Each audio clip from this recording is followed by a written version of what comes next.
half of the showdown to begin, and we're taking it back to the streets. It's Division S coming in hot for Street Fighter League Pro-Japan. My name is Vicious, here with St. Cola to bring out all the action as it comes through from the land of Japan. You can already see the matchups underway. You see what's coming up on your schedule, and boy, oh boy, it's gonna be a banger. But first and foremost, St. Cola, how are we feeling today, brother? Feeling pretty great watching these matches happen and occur as things are getting tied down to the wire.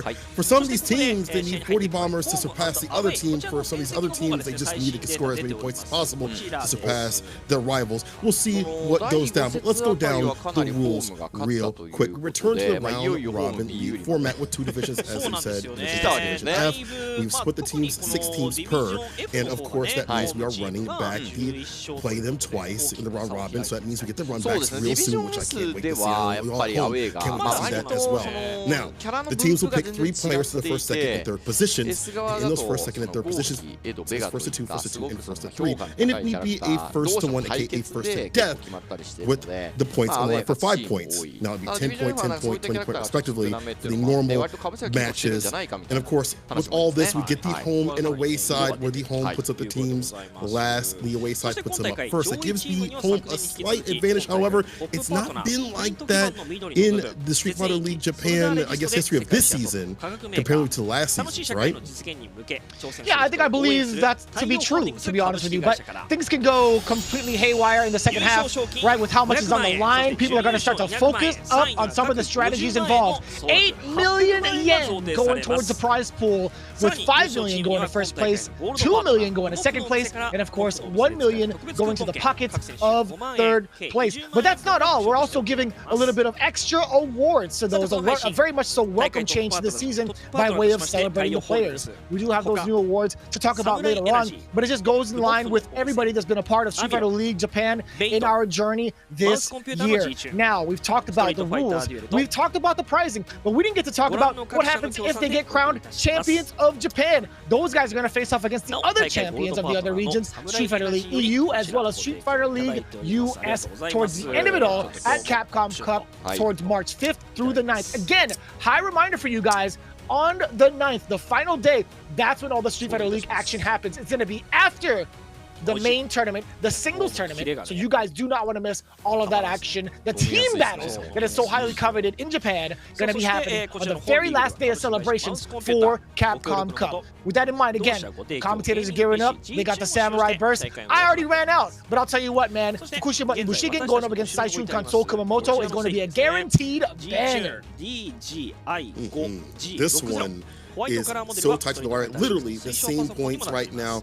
It's going to be whoever gets the most points surpasses the other team. And then after that, we're going to have 2 teams, or 2 matches after that, that are going to be, you need 40 points to move on, or you're just out in the cold. So Shinobism Gaming is going to need a 40 baller to surpass Good 8 Squad. That would be 160 points, I think, if my math is correct. Because that's be a 30-point win only gives them 150, while that gives Good 8 Squad 160. So they need a 40 baller. DetonatioN, same situation. They need a 40 baller to surpass NagoyaNTPOJA if they seek to surpass them and get higher up in the ranking board. So there's a lot on the line right now before we hit to that midway point. Get those run backs where that will occur. And also what occurred just on the screen right there are the awards that I'll be giving out to the players real quick. We'll go down those. Season MVP, point getter award, win rate award, rookie of the year award, and of course our favorite Drive Impact award that is currently coveted by Machibo. His success rate is the highest thus far.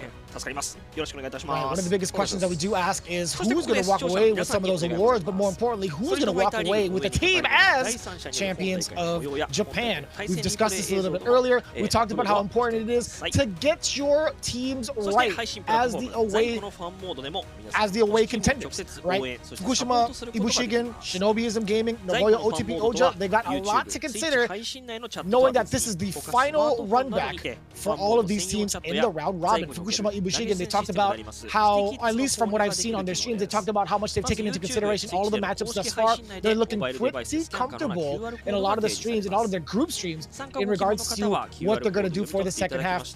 Again, all things considered, they're just below the line to qualify. They have 105 points to their name, but it's not a big spread away from the top dogs, which they actually have to play off against, right? Saishunkan Kumamoto is also tied with 105 points, and that can easily shake up in their favor, depending depending on how Seoul does. However, looking at the way that Saishunkan Seoul Kumamoto has been conducting themselves, they found really good strategies against the current meta. And guess what? With the away squad, which we're going to get into, we're going to see what exactly those character lineups are going to be like, especially with this current roster. Starting with the sunlit rising star that is Sasamo, coming in with that very, very difficult end to punish.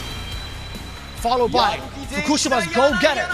It is Yanai. And I'm hoping to myself, man, he got to step up to the plate. We got to see him get some bodies down the drain. But we'll see. A daredevil on ice, that is definitely going to be a welcome one into the fray. Kosa is doing a fantastic job with his Ken, doing a lot of studying, and of course all led by the perfect parry friends. That's right, triple P's on it. We got Kaku coming into the fray as well. Best believe he's going to be involved in the equation. However, it's just a matter of who's going to come up, right? Sure, it's going to be ever so important. I think they got the characters, they've got the talent. Let's see what they got, what it takes today to take down the shining ones. Saishunkan Seoul Kumamoto. Yo, the poses though are super dope. I love watching these cats out here. A lot of energy from them. Let's see if they got what it takes to take down not only the combination of the old guard and the new guard, but also led by the Violence Emperor. That is Saishunkan Seoul Kumamoto, who has really got a grasp of what it takes to stay above that qualification line, to stay fine. So far, this team is super stacked, not only in pedigree, but in terms of powerhouse of the characters, their talent. Let's take a look at this fully fledged team. Saishunkan Seoul Kumamoto starting off. Attack on heavy take. God, the music matches. This energy here from Fudo. Super sick with the end, super aggressive too with that character. After that's going to be the legend himself, the beast that loves to feast upon his opponent, is Daigo Umehara. Oh, shouts also to the Beast Cup. That'll be next week at ECT. And also shouts to the Prodigy that's been taught by Daigo and leading the Guile charge. Higuchi always stayed in golden with his Guile and his beautiful boom moves as well. But last but definitely not least, the one who heads this entire pack. It's the Brute King, the Violence Emperor, Nemo on the Bison and possibly the JP if need be. This fully stacked team has been something to fear. They've been getting better and better. They've been on the uptick, but again, they are in the same position as FUKUSHIMA, IBUSHIGIN, a little bit higher, just a little bit higher. Things could shake up today. I personally think that this is going to be a tall order to climb, despite the fact that they're on the away side. For IBUSHIGIN to have to fight this team, they've been fine in the away position. It's going to be still a dangerous proposition to have to fight them, even though they have to put up their characters first. I agree. I think a lot of the teams, like Saishunkan Seoul Kumamoto, have done a lot of prep work for this type of meta. Akuma, Bison, Ken, exactly what you could expect from such a star-studded lineup of players. You're getting the same type of characters to go with it. Saishunkan Seoul Kumamoto, who are we sending up? Akuma? I feel like Higuchi has done a great job of putting up that barrier against a lot of the Akuma players thus far. He had a fantastic showing just the previous day, getting a 3-0 victory. Going into the next one, Yanai. Daigo has been putting out a lot of tech defending against Bison, so I do like him going up second. However, it's a matter of who's going to fight off against Kosa and his Ken. To be honest with you, I think Fudo is as stable as ever this season. I think he might be the one to anchor it, but we'll find out as the Violence Emperor sends up his first character. Nemo is going up! Nemo! Really? So maybe they're saving Higuchi for Kosa. So maybe it's a possibility that we're going to send up the Guile versus the Ken, and then start off with the Bison here from Nemo. Okay, Nemo, the single player god himself, does not want you to ever be able to pick up the controller or press any sort of buttons, put you in the mix in the blender. And obviously, it's one of those matchups where you watch play, it can go either side. Super explosive, no matter who gets the hit, it feels like they steamroll from there, right? For Bison players, 60% combos of Akuma hits the ODDP in the wrong sort of way, it's blocked and punished. But in the reverse, though, Akuma definitely has a good shot of getting that knockdown and just looping that pressure continuously. If it's off a demon flip, dive kick, punish counter, if it's off something like top 2 into sweep into, is it going to be a throw or a strike? So I think this matchup can go either way, but I do like seeing Nemo come up here early in this round. そうですね。 I don't think I would mind it. Just looking at the synergy of both players, right? Kaku has a lot of practice against Yanai. He could have a lot of practice with a lot of the other Bison players. On the offhand, Nemo, he could have direct practice with Daigo, right? And just in case, he could also have practice with Fudo if need be, right? He has such a plethora of options to choose from. Both teams do, really. I thought there would be some sort of a different look in regards to having Higuchi up first, but if they're saving him for the anchor spot, which will be revealed eventually, then I would say that kind of makes sense. Although both players or both teams being tied at 105, I would say at this point you gotta scrap for as many points as possible. Right. No, the key strategy will work out. It's up to Nemo to prove that he really has what it takes. I think his offense, and this has been a thing with Nemo for a long time, his offense is always fantastic. His mix has been ridiculous. He always has these sneaky little things, depending on if it's ages with Urian, or obviously Bison with the bomb setups and things like that too. Those are great, but the defense is what I'm looking for here. Speaking of defense, Kaku, this man is really about the perfect parry defense, but not only just perfect parry, when to go for parry, when to tap parry, when to block it out too as well, when to cycle these defensive options. So I'm wanting to see how Nemo opens him up. Now, in terms of what they've been able to do out here at Street Fighter League, so far it's only been 4 wins out of 8 games from the side of Kaku. Now, on the side of Nemo, he has 1 in 3 so far. So I also like him going up and getting another win on the board if possible to kind of showcase, hey, I'm a captain, but I'm also out here to support the team by putting fist demands, right? I like him coming out here and being like, I can get more points on the team, start off strong, and lead the charge so we can get ourselves success. I would agree with that. A little bit of insight coming in from the interview though. Kaku wasn't expecting Nemo. I don't think we were either, but I'm confident in playing against Bison. Nemo says, I had enough training to go against this matchup. I'm ready for anything. Here's one of the biggest things though. We talk about Bison and how much of a horizontal character he tends to play with, right? His playstyle is mostly going to be covering a lot of that space pretty early on with high damage capabilities. Okay, we do get the Cycle Mine applied. Let's see what the mix is going to look like. We like the defense thus far from Kaku and the bravery to walk up, utilizing that walk speed and getting the forward throw, anticipating the bomb entirely, standing light kick to get the big interruption against Nemo. Nemo, he's trying to fight back. He's trying to claw his way back with standing medium kick, trying to measure the distance. What a check. That overhead was so delayed. DP does work out though. Could have died for that, but stays alive. Well rotated in terms of defensive options. We've seen walk up though. We've seen DP does catch the tap parry, almost burn out the fireball, has to hold parry, has to keep that gauge up nice and high. Burnout Bison, not so good. You have level 1 to save yourself, but you'd rather not. Does get the bar back by playing a little bit defensive, but does get him open up low. Crouch Fears, Tatsu, Empyrean's in. It's definitely the in here for Nemo. Oh yeah, more than enough damage to seal the deal. First game, Kaku.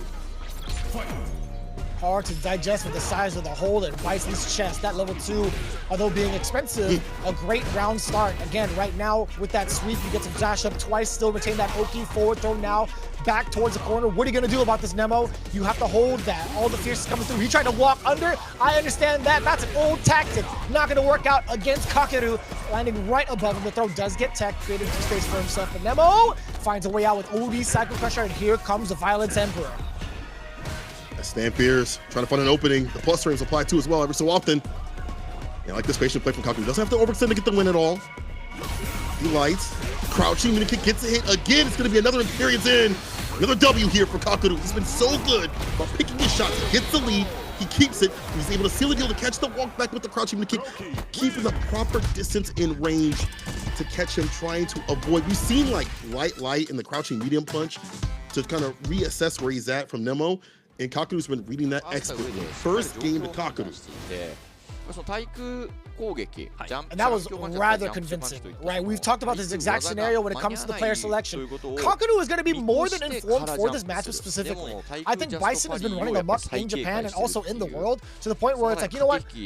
I think Akuma should be the right choice in terms of the walk speed, being able to cover him. The fireball is also kind of deadly if you catch a Bison player not fully charging back. And even so, if you catch them charging in anticipation for the fireball, that just allows you to take advantage of your walk speed to move on in and encroach on that space and throw in a couple of buffers. Heck, you can even get close enough to throw in that forward heavy punch, and then guess what? Bison players are going to be like, all right, well, I have to figure out what I'm going to do. Most of my normals don't leave me plus even on block, except for the fact that I have standing heavy punch. I don't know if you guys have noticed these last couple of days, these last couple of weeks, a lot of players have been perfect parrying the standing heavy punch a lot from Bison. So that's really going to be detrimental to a lot of the Bison players nowadays, just because they can't throw it as freely as they want to. So the biggest issue lies right now, how are you going to stop Kaku from encroaching on your space, and how are you going to get past the fireball game without being too obvious with your charge? It's kind of hard because you can't use scissor kick like you like to. A misplaced scissor kick is a light kick Tatsu sweep into Oki for Akuma.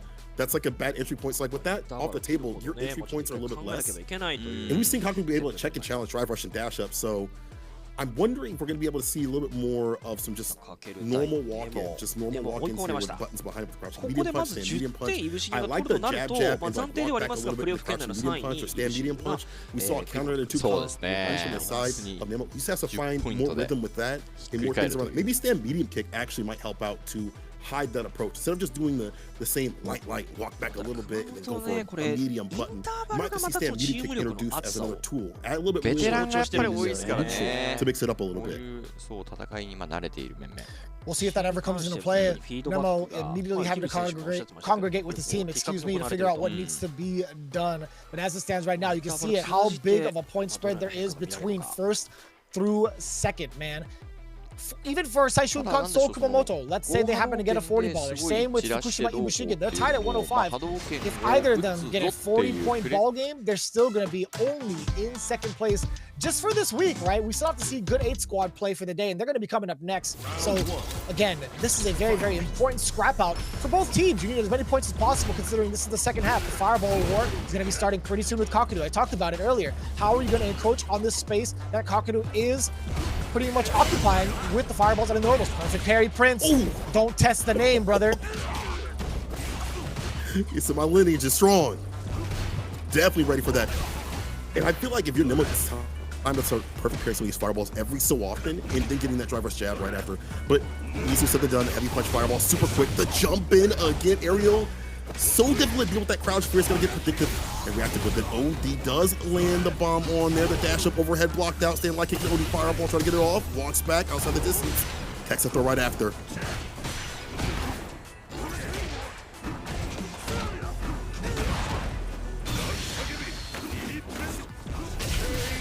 No way! Sick. That was kind of sick. To avoid it. Yeah, even the sequencing behind it, right? He actually did like Demon Raid into the slide. That leaves you plus regardless. And then going right into the Demon Flip again to bait out Nemo's throw.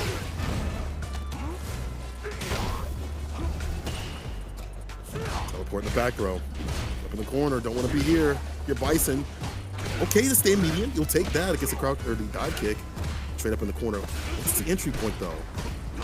Heavy kick plus range, the defense, and then being able to thread the needle. This guy's incredible. It's not about the perfect parry. The defense, the innate defense too as well. This guy's good. 2 bars to his name, you know he's gonna back off just a little bit. He's just right around the range of past any medium button. But Nemo, he finds a way to explode the bomb. We got the OD into the fierce knee press nightmare. Good night. That's all you got. With all the damage that Nemo had under his capabilities, I love the expenditure of the level 1. He had to get that round as soon as possible. Level 2 is just fine, I think, if you want to utilize that a little later on. There'll be a kill shot against like Akuma. Puts a bomb on, again, being able to find more of these entry points off the crouching medium kick, the drive rush jabs, varying up his approach quite a bit. He's willing to hold these throws and not get blown up. But ODDP probably would have killed it at this point. That bar could get built up at the bottom. Level 3. Back throw, drive rush. Back throw. Ooh, what a punish on that one too. More than dead, yes sir. Cycle Crusher into the level 3, way beyond the line. He was already past the yellow. Bang! Nemo firing right back with a huge adjustments against Kakeru, and I'm liking this so far. I'm really enjoying this side of Nemo immediately fighting back. Stand fierce, right? He's able to get that button off because he was able to implement other buttons, other things in the neutral to make that a lot more hidden. Yeah, you could perfect parry that in training lab and things like that, but if there's so much more that you have to worry about, so many other things, you have the deficit of health, it's a lot harder to do in here at the moment. Also, caught that as a punish counter, so he definitely just would punish it, but I like that Nemo will utilize that button. There's a knockdown, but that was his Oki as a back throw here from Nemo. This man is my Oki now.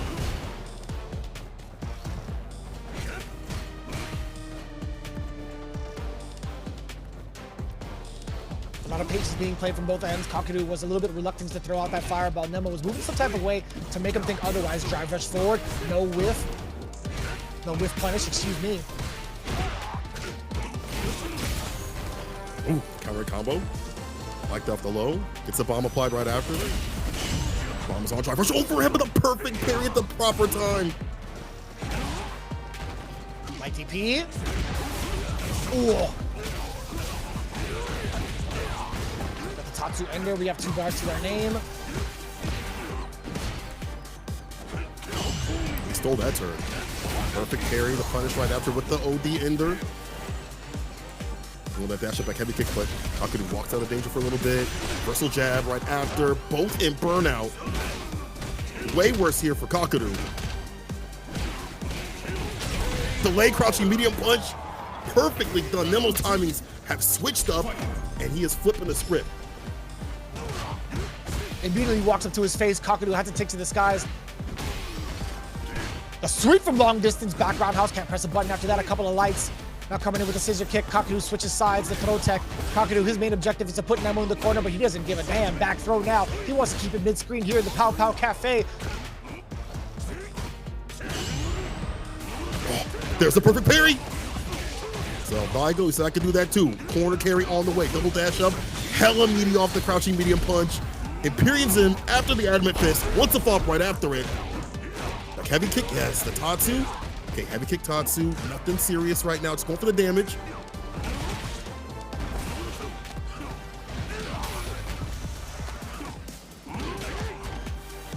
One more to it.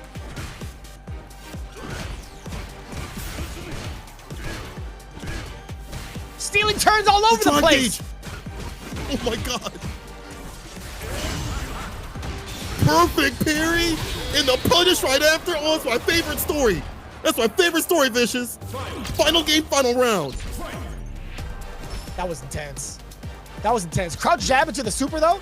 I wonder if you could have had enough to do crouch jab into something else.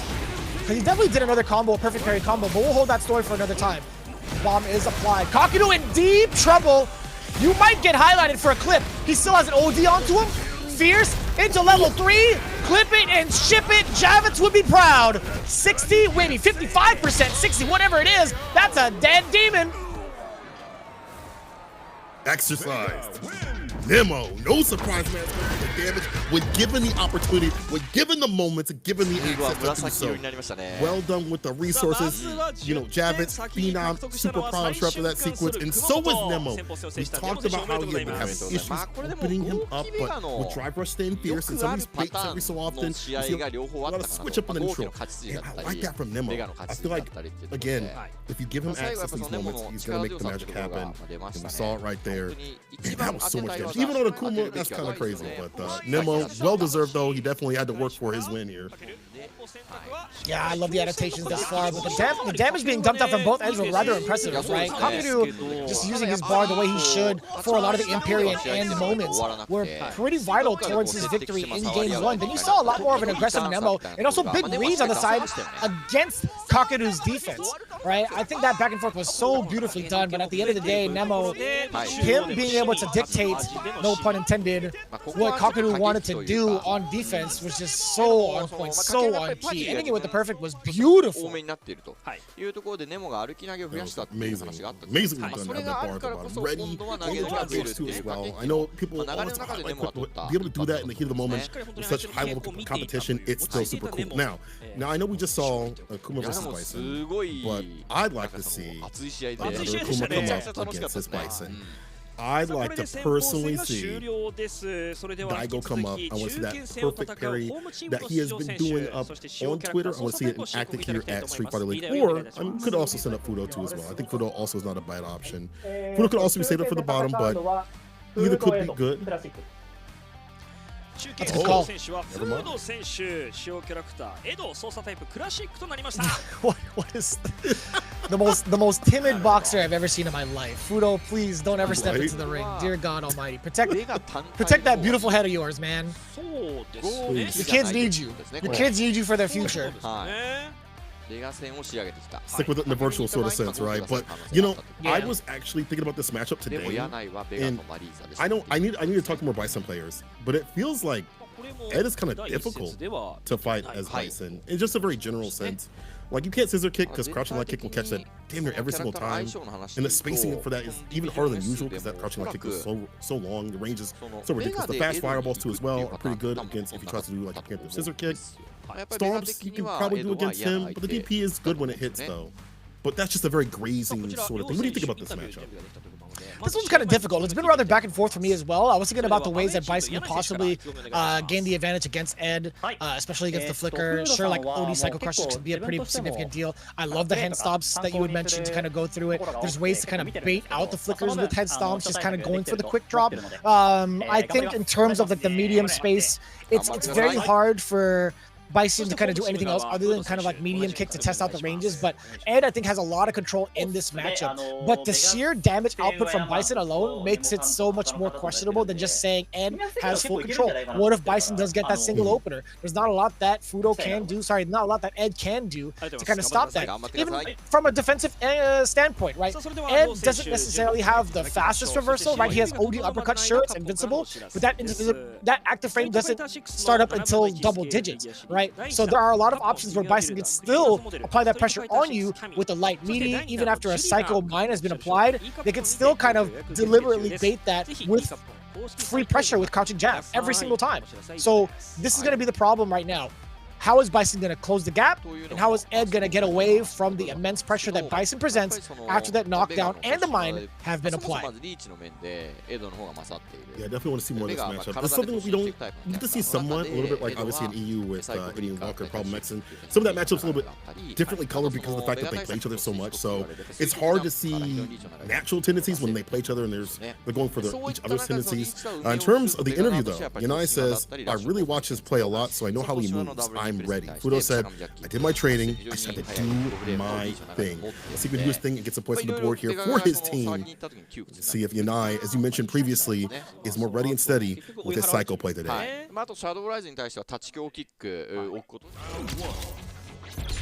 Here we go. Ever developing and ever evolving in the meta. We talked about being able to close that space out. Fudo being able to control it at least with medium kick. Sorry, Yanai able to control it with medium kick, stopping Fudo from moving on in for free.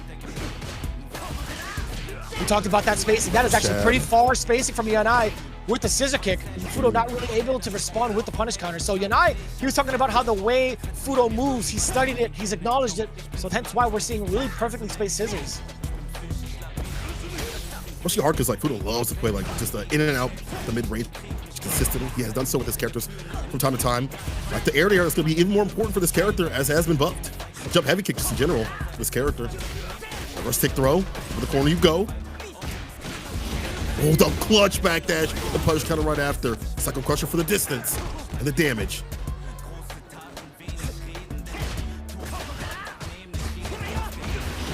Ooh, big punish incoming.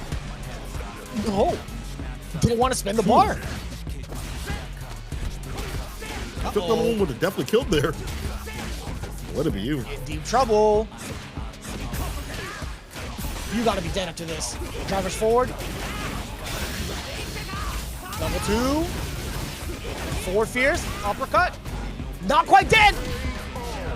And there you have it, ladies and gentlemen. Fudo, the #1 lesson, always finish your plate.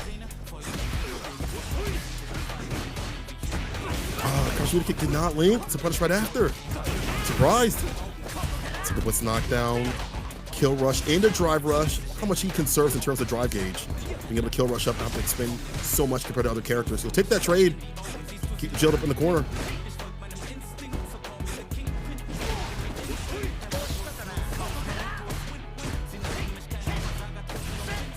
Man, this is so tough. Fudo has been non-stop pressing buttons since the start of this round. The very first round, he was kind of gauging Yanai and how he wanted to move. And now it's Fudo doing quite the opposite now. He is just busting him up. Bison, you better find a new body, brother. Oh, the drop reversal? Okay. Well, to do so, he's got the lead in health right now. It's a one-touch scenario. Any bad button's gonna be problematic here. Any bad stand meter kick is gonna get the stand meter kick from the side of Fudo. He's even looking for it. He's in the proper range. Sus flicker. Might go spend that cash. Nah, it's dying without the bar. Man, this is different. I just don't know how you play around the flicker, bro. I don't know the distance that you want to play at. Yeah. Unless the character has a fireball themselves, I don't see this being any sort of easy. Not even medium level. This is going to be a fully cooked, well-done steak, to be honest with you. Fudo just has so much control, right? He has such a good way of controlling the actions of the characters so darn well in regards to the spacing. His acknowledgements of where Yanai wants to be at, understanding when to use the normals, when to use the flickers. It's just so detrimental to what Yanai is trying to do. And I gotta say, even if he got the first win, right? Even if Yanai happened to get the first W with a level 1, had he spent it, listen, the way that Fudo played rounds 2, or during round 2, it would have been so hard to play defense against, no doubt. I agree. I feel like Fudo's tendency to go for scrambles in situations where you see a lot of counter hits happen, where he feels comfortable, like in the mid-range or even beyond the mid-range. There's not much that Bison can do. You can see also Yanai trying to swing right after and getting tagged again. And this time it's not a counter. This time it's just added extra damage, and that leads into more positional advantage. It leads into more bar buildup in terms of drive gauge, in terms of bar at the bottom too as well. And it just leads into Fudo getting a big lead, stops up the damage for the victory right at the end. Like, I feel like Fudo just has such control. It's like, did you really study this cat? Did you get the updated version? I don't know if you got the updated one. You on like 1.01 or something like this. This dude's on like 3.0 at this point. Fudo is ever evolving. This guy is so hard just to manage in the match. You can definitely tell that he has just been playing that close range to mid-range, and just with any character we've seen at 5 or 6, he's been so ever aggressive that's just hard to lock him down. And again, with Bison, as you mentioned, it's hard to play that mid-range game. It's hard to even get in against this character. Someone like Fudo, how do you maneuver against these limbs and the flicker as well? The flicker also is a problematic point. Yeah, we're starting to see it too, right? Fudo has given like no remorse within the mid-range. There was a sequence where Fudo was non-stop harassing Yanai for about like 10 seconds. These are 10 long seconds in fighting games, man. I haven't seen anybody who stumped this hard in a high-tier matchup. Not high-tier in terms of character, but like in terms of performance levels. I haven't seen any sort of these pros get stumped this hard by Ed. I mean, Fudo just has such a firm understanding of not only the matchup, but how Yanai wants to play. Suppressing him completely, that's actually a big surprise to me. You know, I gotta say though, the last time we saw this bad, well, not as bad, but as much of a stumping was Shudo. So let's hope it doesn't go like that again. That was, this wasn't as bad as Shudo's match, but definitely see the difficulty of dealing with this matchup just overall. Not even as like a character perspective, but just Fudo and how he plays. And how he always has drive gauge too as well. It's like he's carried over from DJ. Always juiced up, always active to get that bar back.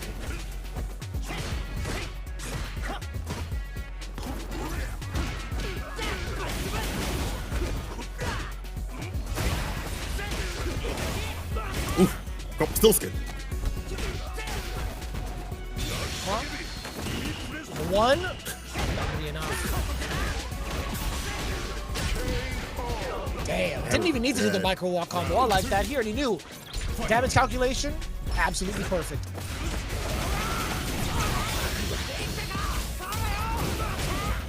You didn't have to get him hit. Just the timing he's been able to carry. You're gonna carry. Corner carry up level 2. It's the punish counter damage, the throw. Yanai, what are you gonna do on wake up? Another level 1, drive reversal. Experience the counter at lights, resets with the crouching light kick. No back throw, buttons again.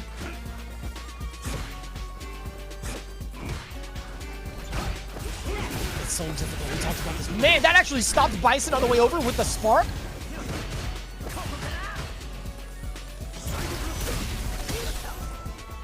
Even after the plus frames, Fudo's defense, immaculate.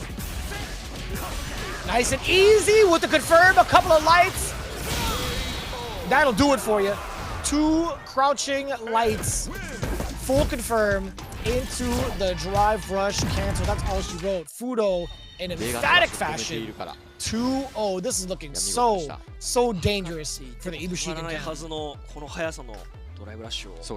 Very dominant. He said, if I just do my thing, I get some points. So he definitely did his thing out here. And it was good to see him like just stand on 10 toes where he was at on the screen, not moving at all. You saw just the improper distances, I should say, from Yanai. He tried to drive rush him with a light kick at the very end. Too far for a lot of things. Even the scissor kick drive rush is like a I don't want to say a desperate entry point, but another entry point that a lot of Bison players used to see. Bulgaria use that, Prop Mexa use that. Got stuff to stop like preemptive fireball. A lot of preemptive buttons, a lot of good timings and reads. I think here from Fudo, just as like a player-to-player sort of thing, was really good. It's even beyond just Ed. I think he could have did this with DJ or any other character. It's just this character is perfect in terms of like the range that he wants to play at. 20 points totality for the sun shining on Team Seoul. Let's see if they can close out or if we get a tiebreaker. Fukushima, Ibushigen, it all comes down to Kosa, who has been, I think, the best player thus far. Besides, I guess, Kaku, who's been showing out too as well. But Kosa has been, I like to say it as an Ed killer, very technical master. I don't think we've seen him in an anchor match. Let me make sure that I'm not wrong on that. This may be his first anchor match. Let me confirm. See him a lot in the first twos. Yeah, he's been playing a lot in the first two, that is for sure. But going into it right now, day 3, day 2, and day 1. Yeah, I think that's about right. I haven't seen Kosa in the anchor match just yet. Kaku has been taking that spot a lot these last couple of days too. So yeah, that's right. Oh, okay. So yeah, Higuchi. I think this was this makes a lot of sense. If it wasn't gonna be for the Kaku Akuma match, I think Higuchi for the Kosa was a pretty good idea. I think he does a great job of shutting down any of the Shotos regardless, right? Yeah, overall, the game plan, Higuchi and obviously Guile do a really good job of just disallowing what Shoto would like to do. I also think, like, Ed, if you would have set up Fudo, maybe not as good in this matchup. I think Kosa has a really good understanding of how to fight against Ed. Like, I feel like in terms of who I look to figure out how that matchup goes, it's really Kosa. We've seen it historically in Street Fighter League too as well. So I like the Higuchi pick. Going out Sonic Booms and Fireballs just disallows the neutral play from coming through. Hard for him to skate through if you're Ken. You're going to be looking for like Run DP if you're lucky. You have to spend OD Fireball, and that OD gauge, if it's blocked and it's wasted, that means Guile's free to throw Sonic Booms and waste away your drive gauge and put you in burnout, which is what he wants to do. He's one of those barons of burnout. He wants to put you in that ashy state and then go to town, take that chip away.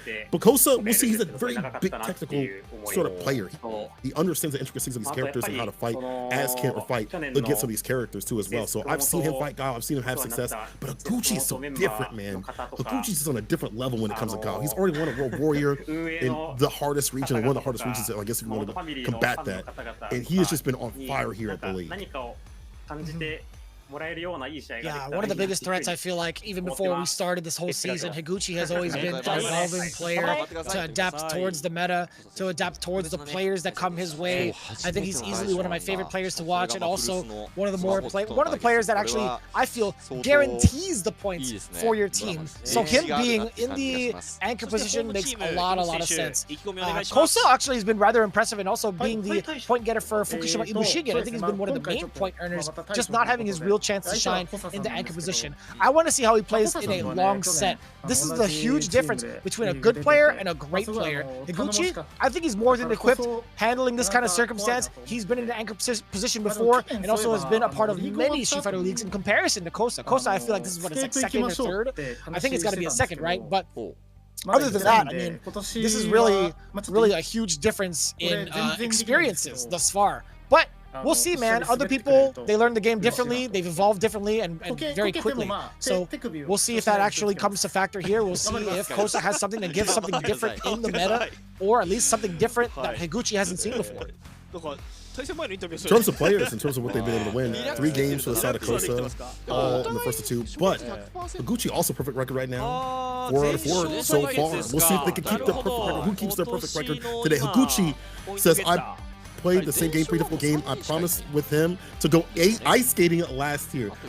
I hope we get some content of that. Of Higuchi and Kosa going ice skating somewhere. That would be that would make for some really good content. I'd like to see him, teach him. But he's like, I definitely want to go this year. Higuchi, you got to keep your mind on the game that's in front of you, my guy. I mean, come on now, you can save that for later. Save that for later. What a funny thing to say, man. He's not even talking about the game. He's like, I just hope I don't break my bones going ice skating with him. What a wholesome guy. I'm telling you, man. Higuchi is he's a real homie, I think. Yeah. All right. And the tiebreaker will be a 40-baller for the side of Saishunkan Kumamoto. Let's see. First of 3.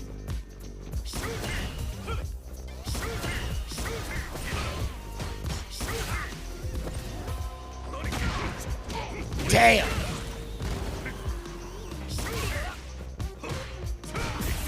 Clean shimmy right there with the crouch force. And a whip punish with the crouching medium kick. Tatsu, DP right after it. Easier to whip punish the crouching medium punch this season. Goes down with the throw. One more. Punish counter? No. Strike back.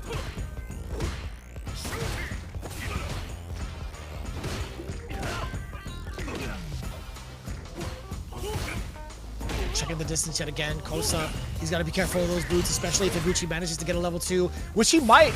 Boots and a solid puncher would be a pretty good idea if he can get the spacing. And yeah, the punish counter. Higuchi tried to create some of that space, or at least try to keep Kosa away. That crouching medium kick. Kosa already happened to be in the right place at the right time, getting the full punish. And you see, after he blocks the sonic booms, he walks just a little bit into the medium range and tries to fire with the crouching medium punch. Does find the opening from that one. Yeah, Kosa with the sweep as well. I'm liking the pace that Kosa's playing at. Real hard to open him up, to be honest. Sonic boom pressure not really phasing in. The perk parries and normal parries are keeping that drive gauge nice and okay. And he walks away from like the possible throw play. He's like, I don't want to have to deal with that. Anti with the crouch fears.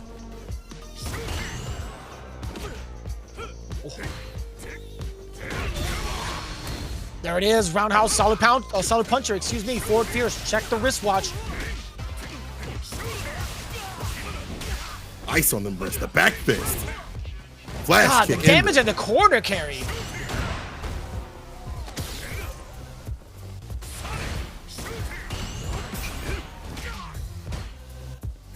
Oh, no commitment off the stand fierce.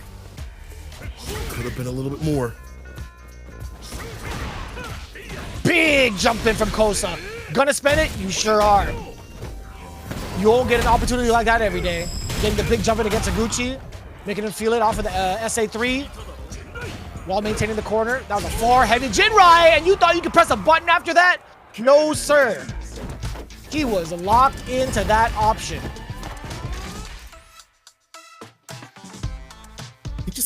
Kosa himself just feels like he has an option for everything after a block, after a CA, after whatever. He just has something for every single one. You mentioned it before.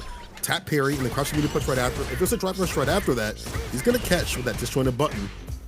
First game to him. Whittling away to Higuchi, the hard knockdown, the sweep against the burning straight.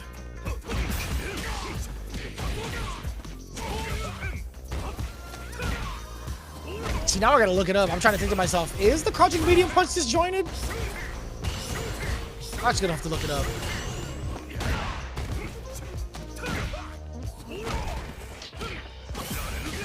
Cash at medium, no, a medium, gets fall up the light, and that's gonna be bad. Ooh.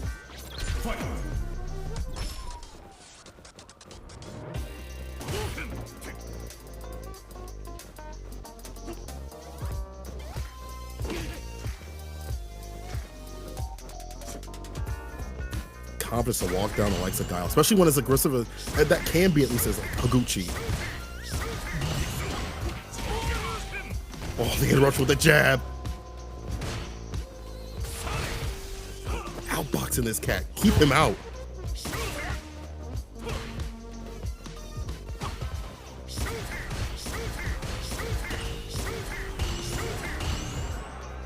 Again, go for the perfect parries as you should, right? You don't want to take any extra damage to the drive, but more importantly, you don't want to give up that space for free. The drive rush forward. I can see the intentions for Higuchi. He doesn't want to get trapped into the corner. So I understand why he wants to get aggressive now, but doesn't want to be overzealous with it at the same time. He did try his approach and did get successfully blocked from Kosa. Ooh, again, a little light shimmy. A little sugar-free shimmy, if you ask me.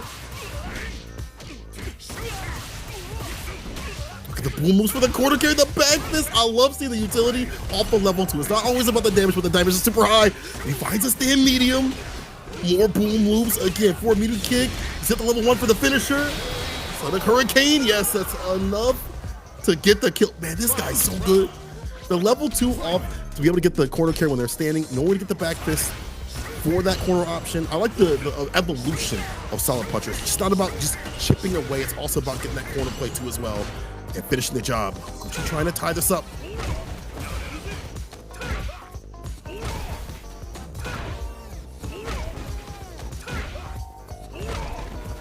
Multiple throw loops going. And of course, at the very end of it all, what a read from Kosa. And it actually had Higuchi looking a little stressed after that. Level 3, it's gotta be more than enough damage. Yes, sirree. That's gonna be Kosa taking 2 games straight. Interesting. Very big developments here in the Shoto versus Guile matchup. At least from the side of Kosa versus Higuchi. He's doing such a good job. Just controlling Higuchi. You don't get to see the other buttons like upside down kick too much or forward meter kick, because we know stand line kick can deal with those pretty well as a whip punish, or like if they're too close, it's a punch right after in some cases. And then also just being able to just do the typical like walk down, normal parry, perfect parry when you be, and be able to find the right timings, the jump ins against some of these fireballs as well we saw previously. That takes a lot of work against someone like Higuchi. I mean, seeing different types of sonic booms, some fast, a little slower side, trying to bait out a jump in every so often, will kind of corral you and control you. For him to be able to weave around the buffet of booms takes a lot of work, and without spending a lot of drive gauge. You see the drive gauge, if it's like a drive rush, like a jab, drive rush, and then follow up right after, or after getting it confirmed after something. It's not like drive rush, stand fierce or OD fireball or whatever getting got. He's not using bar with error, he's using bar with like intent after he gets it confirmed. I like that from Kosa. He's being able to maximize what he gets off the bar continuously. Higuchi, I've not seen him look this lost right. Like, I feel like it's been a long time since we've seen Higuchi on the back foot like this. Yeah, and it's mostly because of the wall that Kosa's kind of been putting up, right? He's been defending against the booms really, really well. He's not taking too much damage on the drive gauge. Anytime Higuchi decides to step on the pedal, Kosa's been prepared for that, whether it's a counter poke or also forcing a big error off of the normals that are actually punishable. He'll walk up into that space intentionally. Like, Kosa will walk up into your spaces intentionally to get the block, especially against normals that are forcing, or that are used to kind of like force the opponents away just a little bit, like crouching medium kick, right? So Kosa is just overall defense and discipline against the matchup and staying patient with all of it. I think that's really starting to get on Higuchi's nerves, surprisingly. Again, hard to break someone like Higuchi down. Like, he's a very solid player. He doesn't really stress out too much when things aren't going his way. You know, the match kind of pull back when he needs to. But again, if you're not able to enact your game plan for any play, that's going to be frustrating. And again, the way he's playing this matchup is not typical of most Kens. I feel like most Kens kind of just, he fireball, just a drive rush right after and try to get in whenever they can find a way to move around the booms. And that's not the game plan, as you mentioned. It's more a better economy of spinning these buttons when they need to be spent. Whip punishing when the buttons come out. It makes you delete the booms at the table with the parries, the normal parries, perfect parries, things like that, and the jump ins. And then it gets the buttons, you see them get whip punished, and Higuchi's like, well, what do I have next? I don't have anything else beyond this. It feels like she's lost, even though the matchup is usually, from what people say, in favor of Guile. What's on paper doesn't always happen in the match. Kosa is proving that he's on game point, looking to tie it up and give us a first to one. First to death, possibly. We'll see.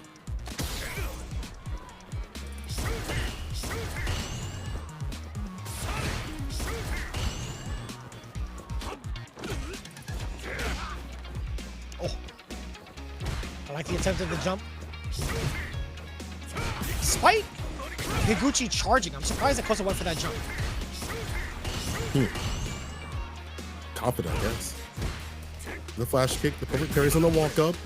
The whip punch against that crouching mini kick. It's Higuchi getting a 6-piece off. Right back to full screen.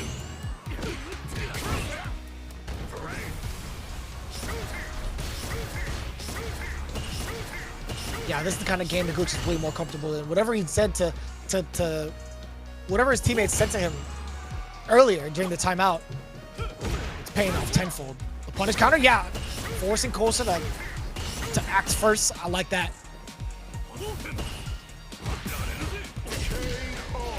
To throw the jump back, he knew it was coming through. Got that instant overhead. Able to stave off set point. That was godlike. What a read. Jump back jab.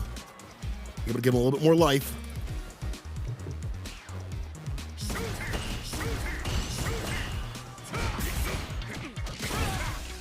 Caught him walking backwards. I like that. A little delay on the crouching light kick as well.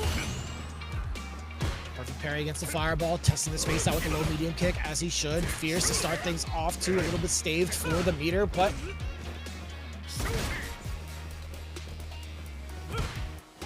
backing away, he's building a little bit.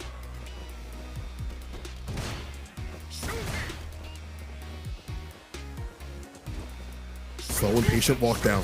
Every so often you see that crouching medium punch, like, I dare you to drive rush. You gonna get it, but he's able to thread the needle though. Higuchi proves me a liar. Let's get the back though. OD, Sonic Boom hitting nothing though. And look at this, the defense snipes, gets a stand light kick, enhanced Tatsu up in the corner we go. Frame kill for the throw, yes. Oh.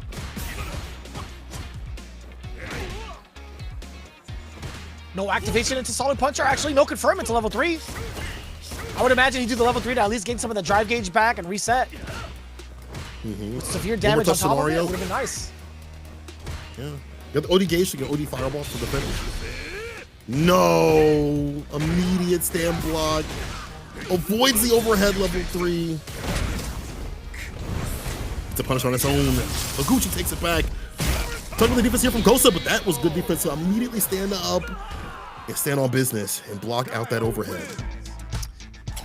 Yeah, we talked about this earlier, right? We wanted to see how Kosa would play in a anchor position. Any other circumstance, getting 2 straight, that's pretty much in line with how Kosa performs.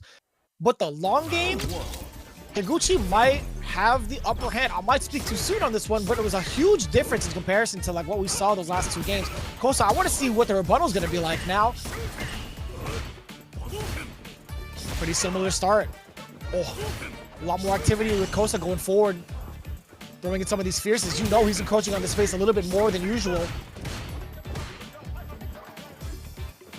Go straight up walk down instead of just holding back a little bit with the parries. Snipes. With the crouching kick, run cancel Tatsu. DP ender.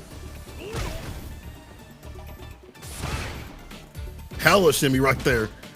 Walk back a few area codes. Stand fierce into nothing though. No drive rush right after.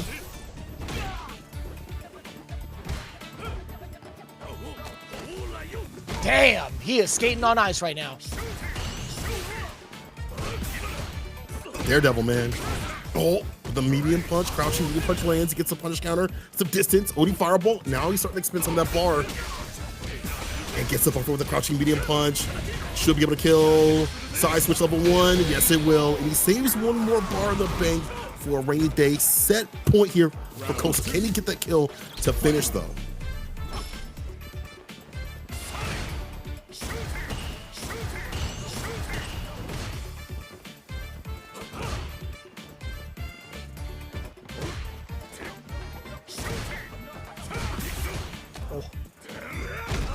Forward throw.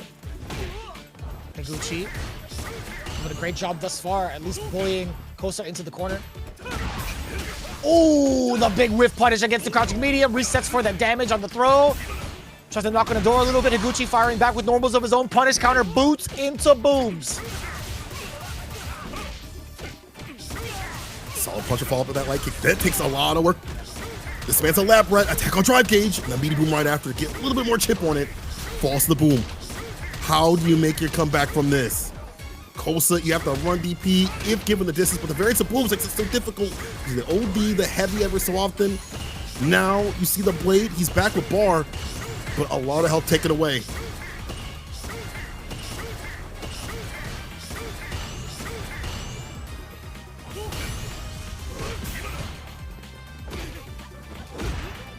Oh, that could have been it. They like it, maybe. That distance would have worked out, I think. Ooh, no muscle memory failing him this time, but the overhead, the fang hitting the neck of Ken at the very, very last active frame. It feels like that was mad far. The elbows. Look at the counter, the heavy kick. Ends it with a flash kick. Good awareness here from Higuchi. crushing mini kick is getting him in trouble now. Hard knockdown does block out the jump fears. See these walkbacks to sniff out for the heavy kick activation. Drive reversal. Burn out on my own terms.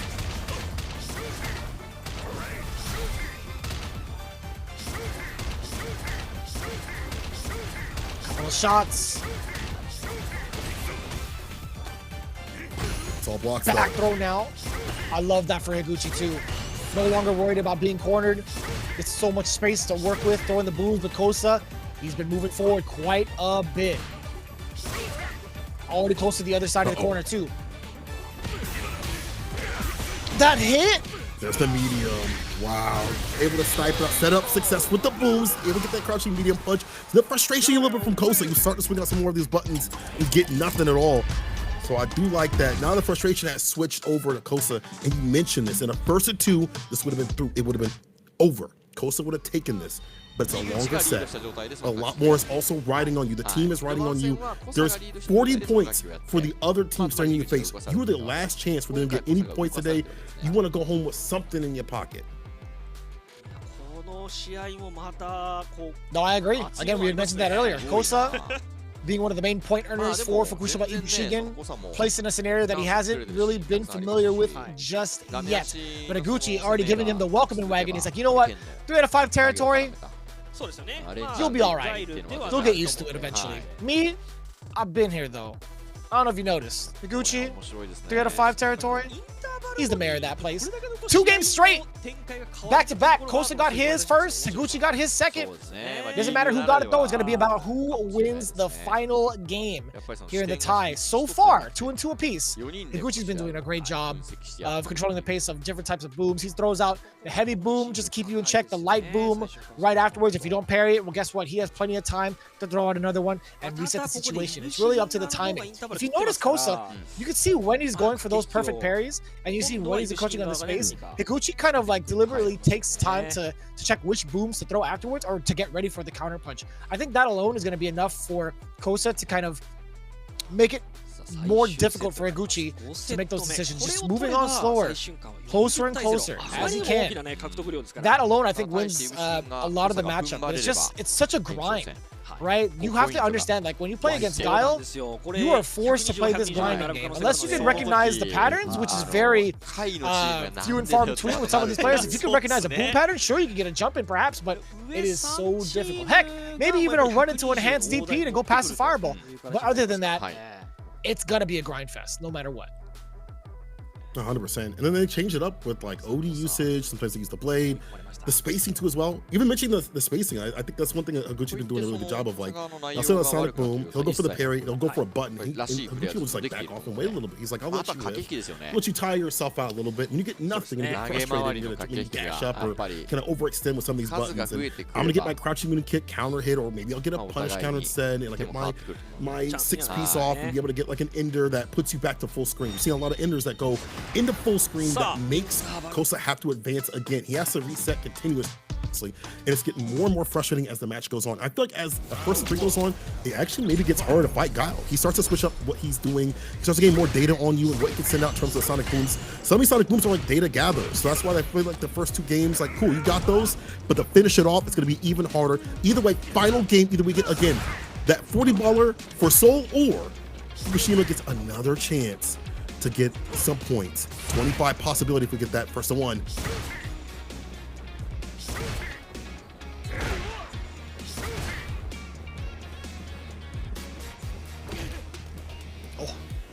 We talked about what happens if Kosa decides to get into the space of Higuchi. Well, guess what? Higuchi back into counter poke mode. I love that crouching medium punch. I feel like it's just as effective as Ken's in deterring the normals against your opponent. Again, in that space, damn, the fierce ringing out. Nothing behind it though. Was a punish counter. Take that damage. Huge lead right now. The drive rush jab, hella scaling, but this level 1 should be able to kill. No! You know what? It's a one-touch scenario. A good jump in. A fast fireball will be the win, and that's exactly what it is. It's Higuchi on set point. What a turnaround.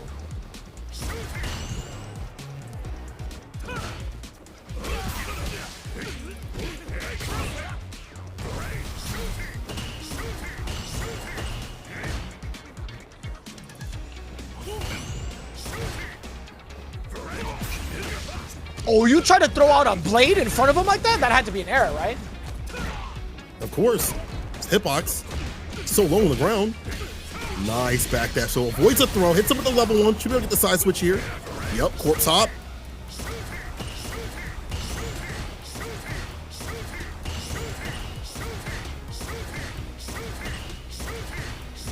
Well, the drive gauge was so healthy before.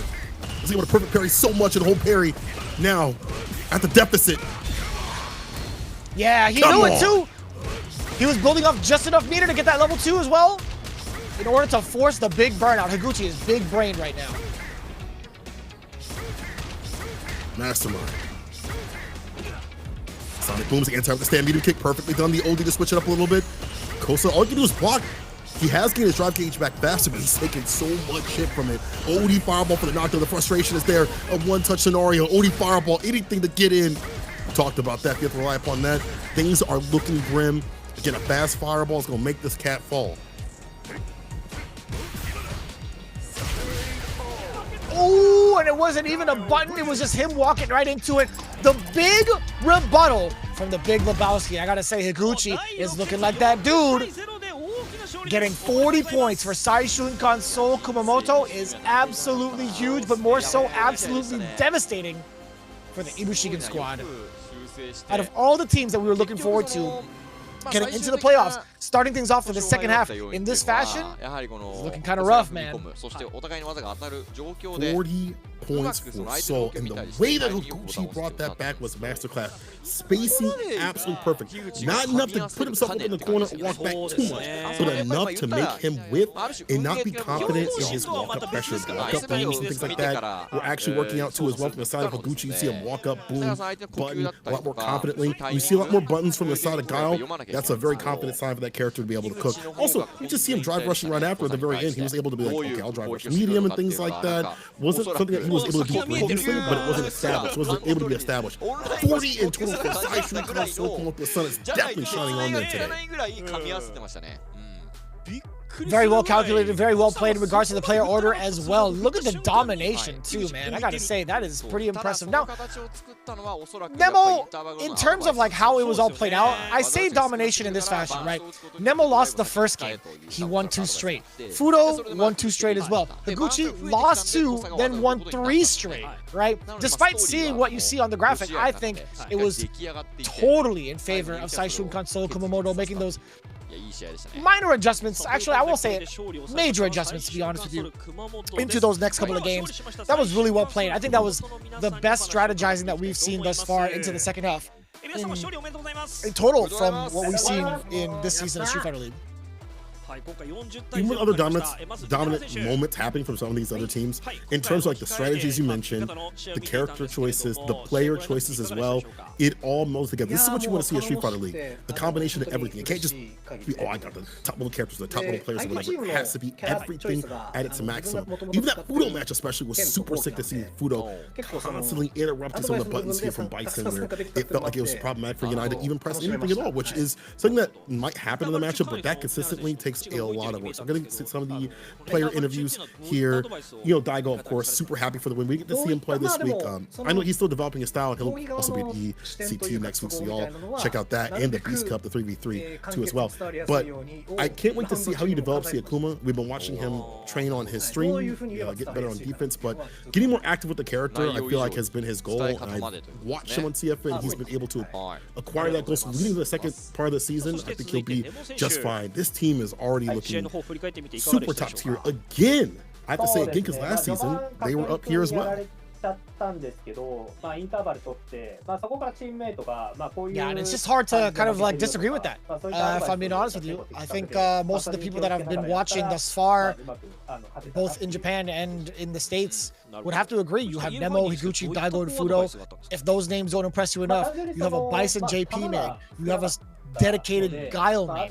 You have an Akuma with all the knowledge in the world too, with all the experience, on top of Fudo with Ed and DJ if need be. It just makes for a perfect composition for the utmost competition. I gotta say, this has been so well-rounded, man. Very impressive thus far. I want to see more teams adapt to this sort of style where they have the characters, they have the team, they have the synergy. As you mentioned, Daigo even said, hey man, I played Ken, I have an Akuma, so I'm able to give y'all some tips on how to fight these characters. Again, like every player, even if they're not playing, brings something to the table. This is what you have to have at Street Fighter League. And Doug just had fun just giving advice to the team. Sometimes it's great to be like, hey, this is what you should do in this situation. So I bet that's what happened with the Higuchi match. He was like, slow down, back off a little bit, let him whiff, so you can get your hits. Nemo is super happy right now, by the way. He got so late to get the 40 points. He said, thanks for the advice here from Daigo. It's good to see Nemo, who has been the team leader, really step to the occasion, right? You know, I feel like that was looking like a match that at first might not look so good for him. It was like, okay, man, you're not being able to play that single player game, but he was able to find the right timings against Kaku, which takes a lot of work, as we saw, able to find success. So really happy to see him find success with this character, especially with his sort of wild playstyle with Bison that doesn't really have the same sort of reversal other characters have. You have to use level 1, you have to use drive reversal. But he's able to stay alive and run his I'm going to run you over game plan in the match. いややっぱ大将で普通に考えると結構ガイル剣ってガイルが結構いける組み合わせだと思うんですけど You are getting the rest of the interviews in little by little. Fudo, 見てもらったと we talked about his preparation for the game. 自信のある内容 He did have a little bit of insight talking about やっぱね今回やっぱリーグ IBUSHIGIN camp, そう saying he's obviously prepared for the game. He's noticed that IBUSHIGIN uses a lot of characters depending on the opponent. めっちゃ教えてくれて That's absolutely right. But at the same time, I was also preparing for Kakeru's Bison. So that was very fortunate. Yeah, so I mean, 2 birds with 1 stone, right? Kind of a bit of an overlap from Kakeru. You have Akuma, Bison, JP. All of those characters pretty much covered, I think, with the exception... No, actually... I want to say maybe the exception of JP, but Nemo, as of late from his streams, he's been streaming a lot of JP from since the Terry drop, since the buff. So it makes a lot of sense. I mean, Fudo is going to be prepared for any which way too, so that's not a surprise when it comes to like the interview. But we do have Higuchi coming in as well. こんなね試合になるとは思ってなかったですよね。はい。冷えてなかった。氷も溶けちゃうぐらいのね、もう。いや本当に暑さでしたね。Everyone always laughing about what they're happy about. Maybe talking about, okay, now I can really focus on going ice skating and not breaking any bones. 次節に向けて意気込みお願いします。はい。I don't know if that offer still stands on the table. Yeah, after that beating? やっぱり今回40点取れたんで、次 I think he'll leave him on red. 全然見えると思います。1位を取り戻してプレーオフ行きたいなと思いますので、皆さんどうか応援のほどよろしくお願いします。ありがとうございます。次節も期待してます。頑張ってください。Okay. So Gucci does say, really close win. Should be talking about ice skates. But she probably can't right now because Kosa will probably have to go back to the lab and figure that one out a little bit more. Again, after something that was so close for him, that first 2 sort of scenario would have been great, but first 3, a little bit different. Gucci can prep to prepare. He was the mayor. He'll retain that mayorship. And Saishunkan will retain their lead over FUKUSHIMA IBUSHIGIN over them. Very good stuff. 40 bar is how we start the day out here at Street Fighter League Play. With some really good action with through. I love seeing just everything synergized. Characters, players, strategy, all at the ready here. And see the reward. 40 points for their team. Yeah, it was a really, if anything, it was such a small lead, right? They were tied 105 apiece. It just so happened to be in like the game differential why the tiebreaker was in favor of Saishunkan Kumamoto. But that's no longer in question now. 140 points to their name. Pretty damn good. And Nemo has already talked about it as well. If they win the next episode, getting that chance to be in first place, more than for sure they're going to be prepared for it. So we'll see how it plays out. A lot of hope coming in for the Sun team. Saishunkan Kumamoto of the Sun has indeed been shining on them for all their preparation and hard work. They get the fruits of their labor going into it though. The second match, however, Shinobism Gaming versus Good 8 Squad. That's what you could expect. The top 2 teams going at it, 150 to 120. Again,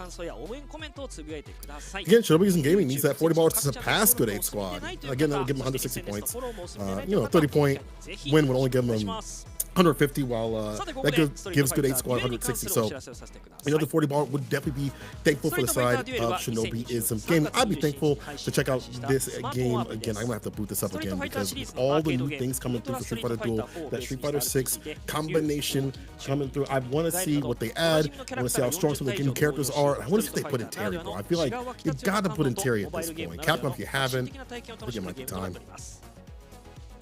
It would be a little bit funny, right, to kind of have that sort of happen in that crossover, but I don't know, man. That's going to be a little bit of a big ask. But what isn't really a big ask is you guys tuning into the playoffs, right? It's going to be happening on the 21st and 22nd. Whether you want to tune into it live, there is that option. If you want to, you can also tune into it later. But we highly encourage you guys to not be behind in the news because everything is developing so fast, and not only the meta, but also in the results and who's going to be going into the grand finals. You guys do not want to miss it. You have to be a huge part of it, to be honest with you. The grand finals happen in February. Again, book your flights now, book your tickets and those seats as soon as possible because they do sell out if you're in Japan, because these guys are huge fans. With that in mind, we got Shinobism Gaming going up against Good 8 Squad. It's going to be a real big banger.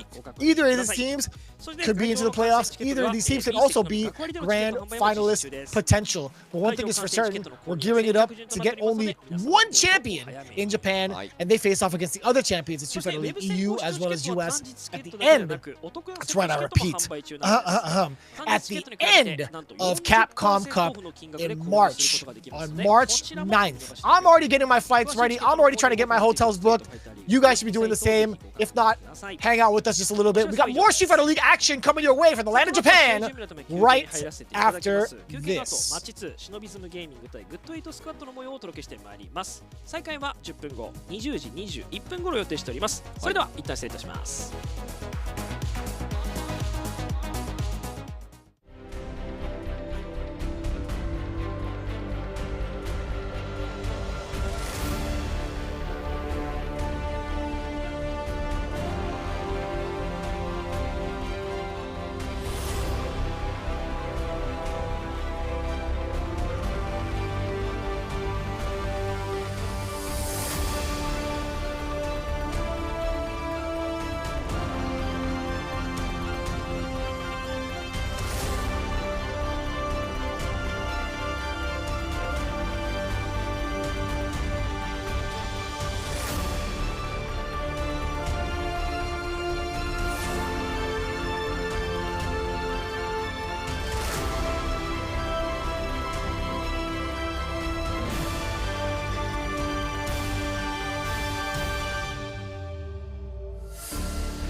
Yeah, come on, everybody come alive real quick. Battle of the strong, survival of the fit. Take your best shot, hope you don't miss.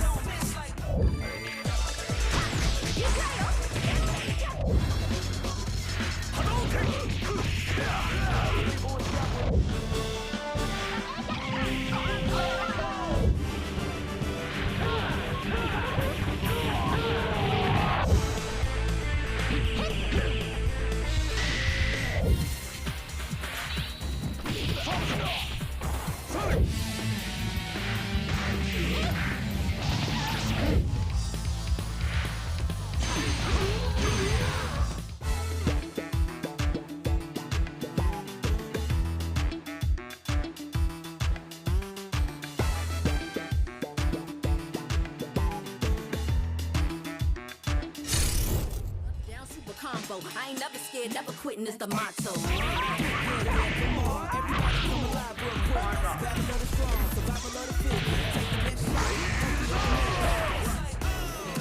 Yeah, come on, everybody come alive real quick. Battle of the strong, survival of the fit. Take your best shot, hope you don't miss. Among us. Take it much farther. Fast with the hands, eat Honda. Defend my legacy with strength and honor. I'm the greatest ever. It's a showdown. This is my dream.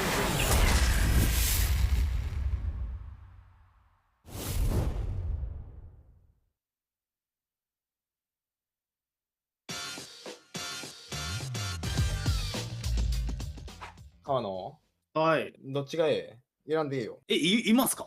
まあ、先方俺がちょっと10点取ってくるけん。わあ、でかすぎるそれ。しかも先方かどうかは相手次第っていう。その対策の対策をやっぱ何？すごい。これもちさんじゃないぞ。これ向けてます。向けもちさんです。するか画面端。下から。リースです。これリースじゃない？ためからの。おお、めちゃくちゃ減った。うわ、いいライブ。もうそれも前に出るか。くした。マジで強いっす。了解です。これもう予定中まで。さっき俺10点取るって言ったし、で次また10点取って、次も20点取って、これで40点ですよ。なるほどなるほど。圧かけてくるな。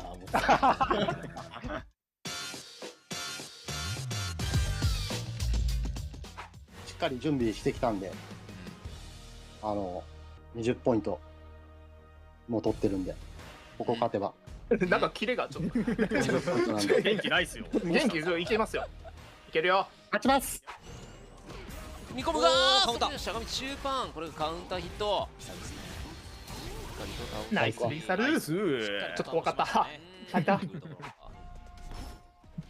読んでた。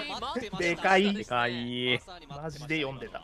そろそろ来るかなっていうことですよね。どう回す？最後あるんでね。波動持ちづらい。ザンク。さあこれが地上。なんじゃこのキャラ。最強キャラ。あと1回。あと1回。お願いします。あと1回。バーンとしたのは藤村。削りもある状況だが回復を優先してますね。KB はドライブゲージの。オーディ最高の削りね。うわー、よし。おもろなんじゃこのキャラ。なんだこのキャラ。何このキャラ。ありがとう。おもろ。ナイス40だな。よっしゃ。さすが40。40。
Back with more league action here on the official restreams. Myself, St. Cola, join with Vicious. Let's get into the second match. Shinobism Gaming versus Good 8 Squad. The top two teams going at it. Shinobism Gaming hunting, would love to have a 40-point baller to surpass the top spot that is Good 8 Squad. Take a look at the away team that is Shinobism Gaming. Now, with these ninjas out here starting out the swankiest one, always put the hand signals. I don't know what comes through from that, but you know what, Johnny is out here with the Marimos to Larissa and possibly a Bison. Let's see if it's been developed and created. But what's created right now is the grave for you. He's always thinking ditches out here for his opponents. The grave maker himself, Fujimura, on the Akuma. That's going to be the Vanguard leading the charge. Usually, actually, with that Ed play, it is Yamaguchi. After that, the leading the charge, the head ninja himself, the Shinobism Prime, always staying fine out here. It's Momochi, again, another Ed player at the top spot in terms of talent, and so are these players who have risen to the occasion. They didn't start off too strong, but they're in a great position to take it in terms of staying against the highest point of the playoffs.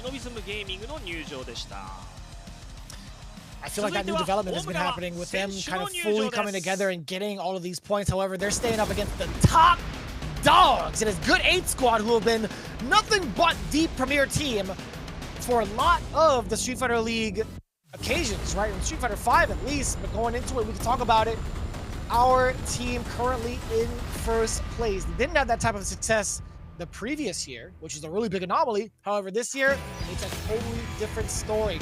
Let's take a look at the Good 8 Squad. YHC Mochi coming down from the mountains. The Hermit of Shimane. It's the Monk piloting the ever-important Dalcium in any pick. Followed by the Cosmic Ustad Bugera coming into play, as always, with the ever-impressive gear of players and characters that he has, but it's going to be the Bison and Ed primarily, along with the Singularity. It is Kawano coming in with his Akuma, who's been nothing but destructive with that Akuma. And of course, the most honest of heroes. He'll protect your talent, he'll protect your wares, he'll give you a very safe sense of security. That's our guy with the points. Gachikun coming in with the Rashid. I love these guys, man. These guys, every single time I see them, it's been nothing but a pleasure.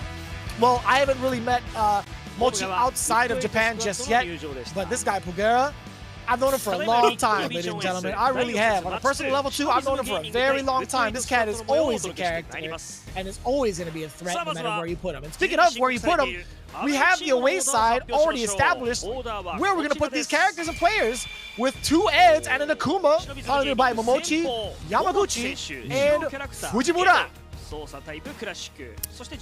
Strange one, because I feel like Sim is very important. We talked about how Sim in a home position where he can be placed where he needs to be and not be counterpicked can be very important. I think Sim can work against Ed. We've seen it be difficult for like Fudo. Some of these players were able to operate and fight Sim and beat Sim, but it looks like it was a hard time to actually take down the stretching limb character. Now, that being the case, I saw Mochi playing against a Sim player named Io, I believe it is, like doing long sets with him, so I believe they're getting ready to have to fight Sim. And I would imagine we're going to be seeing YHC Mochi against one of these Eds. I feel like he has to go up against one of these Eds. As for the rest, I don't know if I put Gachikun up against Ed. So recently he said he didn't like the Ed matchup. Yeah, so I've seen this couple. This has been happening these last couple of days, actually. Some of the Dawson players are starting to say, like, you know what? I don't think we do too poorly against Ed. There's a lot that he can do to kind of disrupt the timing and also disrupt the strategies of the Flicker. I had the luxury of being able to talk to Sajam about this. Dawson doesn't seem like too bad of a pick. It just so happens that there's not a lot of people piloting this character, obviously. But on paper, I think Dawson does a pretty good time having the float and having the teleport, escaping some of the situations where Ed can have full control.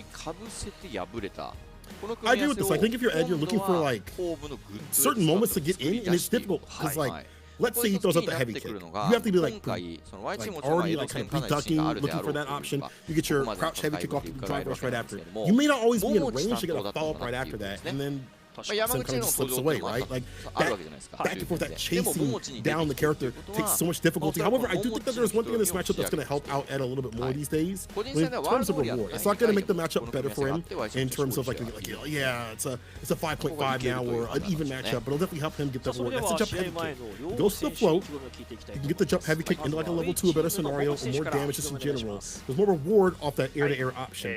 Used to be go for the upwards flicker and try to catch them like preemptively, but now you have a better option to meet him up in the sky. It's not, will that happen all the time? Especially against a very good sim player that can switch it up a lot, especially like the likes of White Mochi. Probably not. But at least if it does happen, you get a lot more reward. Yeah. I think it's a good way to test it out. I mean, their second time around, I totally understand it. You have to try it at this point. Having the home field advantage is what it's all about. Looking at their initial encounter, good 8 squad actually faced off against YHC Momochi the initial time right off the bat. However, I feel like that was a little bit of a rough introduction for Momochi. I don't know how much of a difference it's going to be the second time around. Maybe it'll be a lot closer. Heck, maybe we'll see even a turnaround for Momochi. But it really depends on how much YHC Mochi has been preparing for this specific matchup. I don't know how much training Momochi has specifically against Mochi's Dalsim. I'd imagine he gets the hit of Torimeshi, but again, it could go either way. There's too many Mochis on this team, man. There's too many Mochis in this league.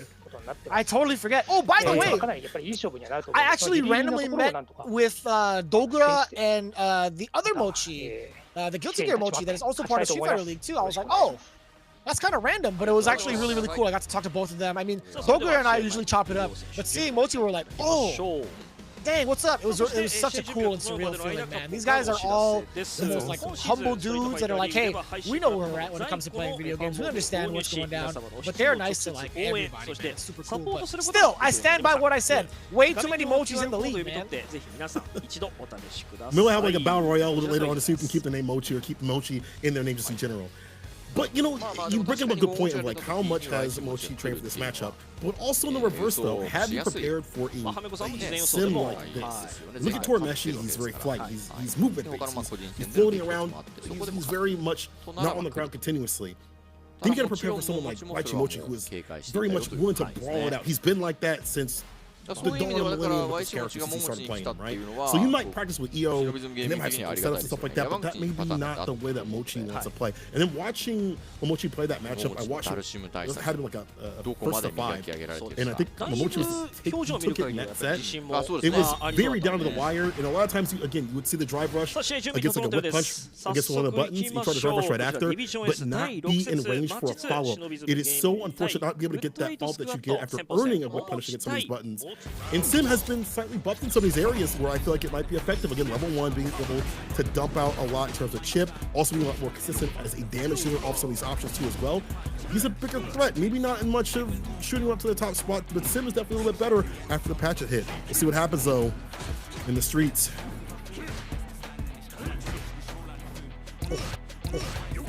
Damn, he's just whooping feet like that? What a whiff punish. And damn, what anticipation for the fireball. I like that.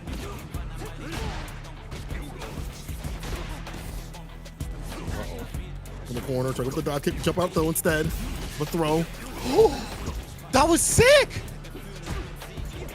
That was actually kind of cool. I couldn't tell if that was actually a cross-up. It didn't say on the counter. Or it didn't say on the screen, I should say. Oh no, I think he blocked it by mistake. Sorry about that.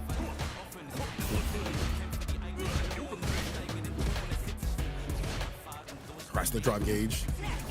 That fierce every so often. The fireball.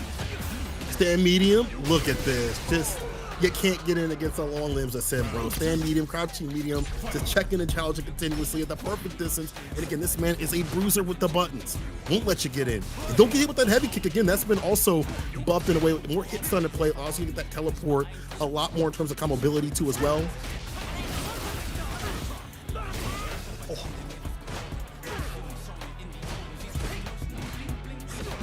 We talked about this corner control that a lot of end players have. Let's see if YHC Mochi can find a way out. Anticipating the teleport, that's why Mochi, he's kind of backing off. Momochi, excuse me. Yeah, and I like that. Using the OD Fireball to create some space for yourself, using the arc is just such a good tool to force the opponent away from the mix. It's a side switch. Oh, I'm not bar usage at all. It's already in the green anyway. Again, OD Fireball in play this time for offense. slowly push Momochi to the corner. Oh, what a punish counter though. Anti-air, pull him close. Yeah, wasn't holding parry, so it's a strike though distance.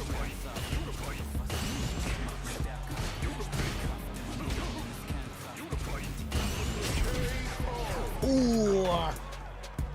Perfect timing, perfect parry. Momochi sniping out the limbs as he moves on forward. YHC Mochi trying to sneak in with that driver's forward.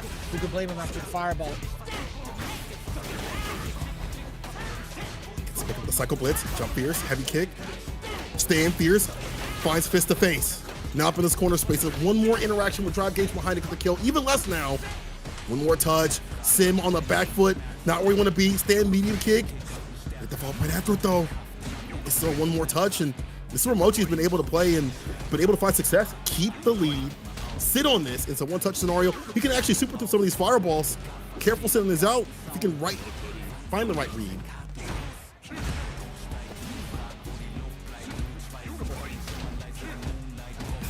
This burnout scenario could be a huge difference for YHC Mochi. He was trying to bait out some sort of normal from Mochi. He's not going to budge. The man knows nothing but ninja discipline. So much patience being exuded, exemplified there from Momochi with the way he was navigating that. And that was actually so hard to contest. YHC Mochi was trying his hardest towards the end of that burnout to bait something out. It's gonna be hard for Sim just in general to route that comeback. It's like we have the damage potential without the bar at the bottom, and usually looking for like an anti-air. Level 1 does have some more routes, a little bit better for him on the ground, but otherwise, bringing it back from the brink is really hard for Sim, and Mochi plays around that idea perfectly. It does take a lot of work, despite the fact that, you know, Momochi's been able to find more success as these rounds have gone down. It is taking a lot of work for him to kind of read the normals. It's like zoning. You're reading the fireballs, you're reading the limbs, similar.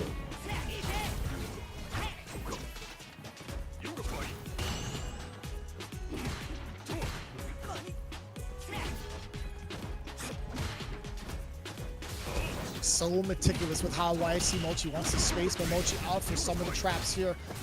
Was a slight punish kind of from the side of YHC Mochi. Checking the roundhouse, medium kick again, back-to-back medium kicks. Momochi in a little bit of trouble. These normals will rack up in damage. Teleport to the other side, what a response. Big risk taken. Momochi with the punish counter on the other side.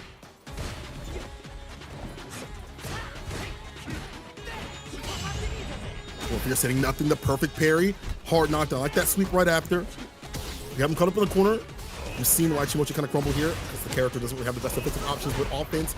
Almost good. Oh, the fireball actually saved him what could have been way worse. Force a tap parry.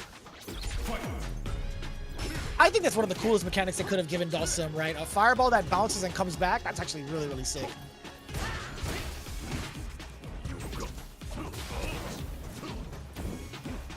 All the way forward and coaching in that space. A little bit of a barrier.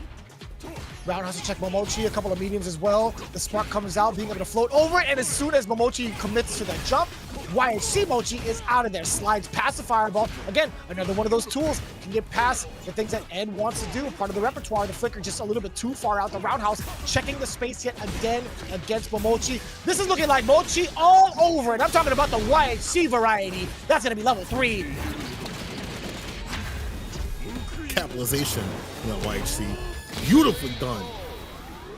Man, this guy is good. In the setups that he does as well, as we mentioned, ODR, one of the cooler things added to this character to just be able to keep himself solid, to watch his 6. This man has a lot of tricks right now. It's game to game. But again, I feel like it's whoever gets the lead keeps the lead more often than not, it feels. Like, yeah, there's more snowball effect from the side of Ed, but to get in has been a very difficult proposition because of what's presented from YHC Mochi.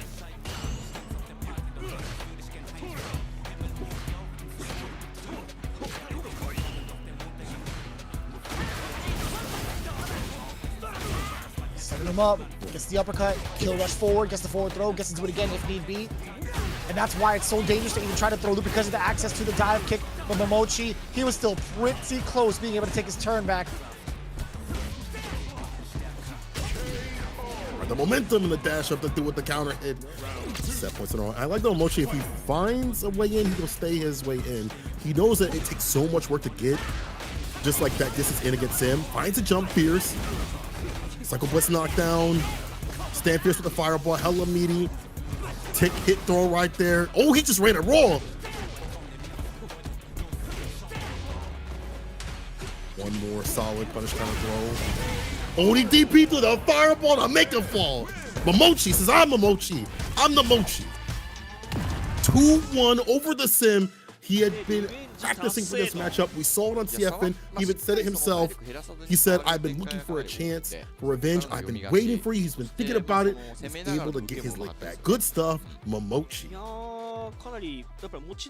Shinobism Gaming doing the ninjas work, staving points away from good 8 squad, shaving down as much as possible for the rest of the teams to catch up, and also doing themselves a favor, putting themselves at 130. Taking a look at the replay too. We got to see how this meta kind of evolved with Ed running amok on a lot of the characters that we've seen, but against Dalsim, it's been kind of dicey. I think there's a couple of moments where YHC Mochi caught himself slipping. He would go into a block string, into a fireball, which is absolutely unsafe. There is a gap in between. So I think those are the big moments where Momochi had taken advantage of. But if you're looking at Dawson's escape options against Ed, I'm really starting to like the way the meta's developing. I think a lot of the Dawson players right now might be able to take some of the things that YHC Mochi used in this matchup to fight against Ed. I think it's worth noting. This character just might be the one to help fight off against Ed if you just keep it tight, if you can play the patient game, if you have the Giles mentality perhaps, and also keeping it mobile. I think it was a really great showing despite the outcome showing different from the side of YHC Mochi. I think 2-1 is not bad at all. Not at all. Yeah, I definitely agree in terms of like how the matchup goes, but again, it's on the reverse of things like Ed, just being able to, or the Ed players being able to pilot and figure out how to get through the lanes. Now we're going to see more Ed, but we're going to see Akuma in reverse. Now this character, Akuma, despite the fact that Shuto had lost so desperately last time, I still think is very, very good against some of these characters that are on the top parts of the tiers. I still think he is good against Ed. When I talk to the other Akuma players, they're like, yeah, I still think the character does really good. You have to find the right times for the fireballs. We talked about how it might be some like OPs every so often. Area approach is still really good against the character. You have to switch it up to a way where they can't find persistent anti-air that works out all the time. Now, that being the case, I feel like these matchups developed quite a bit. Yamaguchi's defense overall throughout 5 and 6 has been something different, so maybe they'll show me something different here. But now we're going to be seeing Kawano instead of someone who is more aerial-based like Shuto. Kawano's more grounded. He's willing to do things that are a little bit more on the riskier side, like ODDP, put himself in burnout if he feels like he has the lead and can keep the lead. So it's a different sort of Akuma that we saw previously that kind of got washed. So I don't suspect it'll happen the same sort of way. Same with Yamaguchi, not the same sort of Ed player, a little bit different in terms of defensive timings and things like that, and counter pokes and stuff like that. I feel like it's been different than what we've seen previously. So another aspect of the matchup we get to watch. No, I can agree with that, dude. Kawano has been showing so many different looks, so we're definitely going to be seeing and witnessing more evolution in the meta, the way that Kawano kind of likes to dissect some of these matches. Yamaguchi also, he's been the one to kind of push the envelope forward with a lot of these characters. We've seen him kind of explode onto the scene with his DJ in Street Fighter 6, being able to take some of the World Warriors in his name.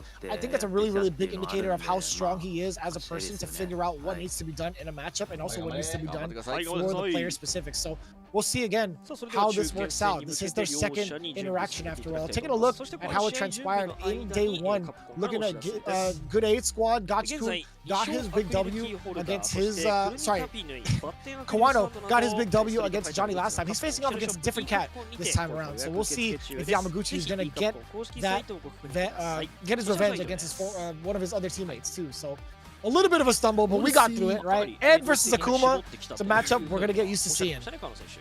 Oh yeah, quite a bit. Right? Again, as you mentioned, the development of these characters and these players as well has been different per person. Like you can definitely see the different styles. Like Kawano loves to counter poke. To expand upon what I had said previously with the disjointedness of Ken, he has a slight disjoint in front of his crouching medium punch, right? Compared to Akuma, who has a massive disjoint. Kawano loves to use that button a lot to counter poke, to stop you from drive rushing in. So if you're gonna get aggressive, you have to really find a different button. So we might see a lot more stand medium kick to kind of counter poke against that button, against the stand fierce or forward fierce side of Yamaguchi. We'll see how he operates, but I just love watching Kawano play because his making decisions are so hard to read just in general. We saw the EWC. Let's see if we see it right here. First and 2. Can good 8 squad get some points on the board?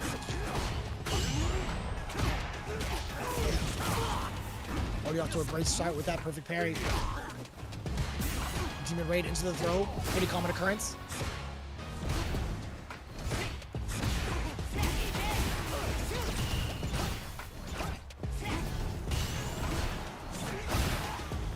Oh, yeah. The crumple, the knockdown, the dash up is challenge and check. And the overhead. Blessed from above, drive rush meeting for the plus frames, a throw right after.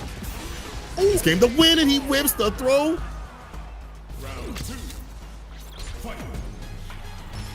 I'm liking this thus far. Pacing it all. Damn, he sniped out the hell of that Demon Ray dive kick. Bang, bang. Level 2, you get a pretty high damaging combo regardless of the desync or not. Forward Fierce, gets a kill rush. Flicker into the blitz. Look at him bleed. No crosscut DP for Yamaguchi. Totally fine. He gets a snipe out the legs.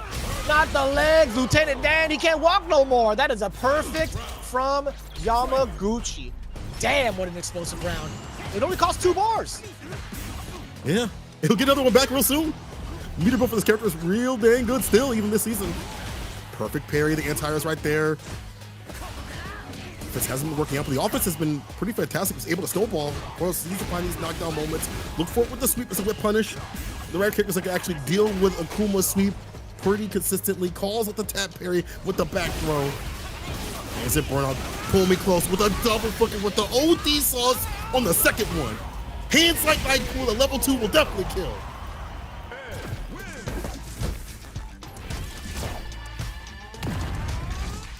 Man, Yamaguchi is just looking on it. Majority of the times we were thinking about Kawano and how he's performed thus far at EWC. Yeah, he's definitely going to be going right into the rematch. He wants that run back immediately. Most of the time we talk about Yamaguchi and Kawano. Kawano has actually been so hard to pin down and counter against, but Yamaguchi seems to have it figured out pretty darn well. Playing around the fireball game thus far, the parry against the flicker. Good understanding of the situation with the ranges. Big counter hit, conversion 2 off of the medium punch. I like that. That confirmed was very, very nasty from the side of Yamaguchi. Checking the tones again. Upper into the uppercut. Tatsu up in the corner. I like that high dive kick. Drive rush medium for the plus range. Backs up the anti-air. Yes. Jail no bail. Can't leave for free. Gets the jab, counter hit. Tatsu sweep. Safe jump set up. Fireball right after you try to leave. Some of that drive gauge. Yamaguchi working at level 2 again. Drive rush in with a jab starter. Burnout. Knockdown. Whips the throw. It's him that's called Tekken. The OD fireball connected still though. No way! That crouching heavy or that crouching medium actually stopped him like that. That was actually kind of wild. That distance. Set point Yamaguchi.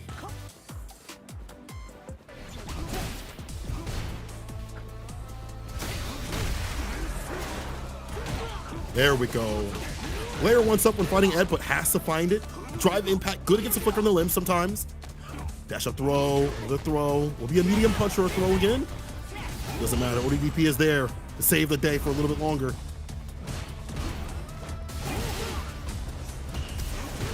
Dark though, crouch fierce and a drive impact. He said, I'm not gonna spin the bar for the OD for the plus frames. What's a one-touch scenario? Oh, and I understand, man. If that back throw had connected for Yamaguchi, that could have been lights out for Kawano. I mean, he has 3 bars, sure, but that burnout is always a scary threat.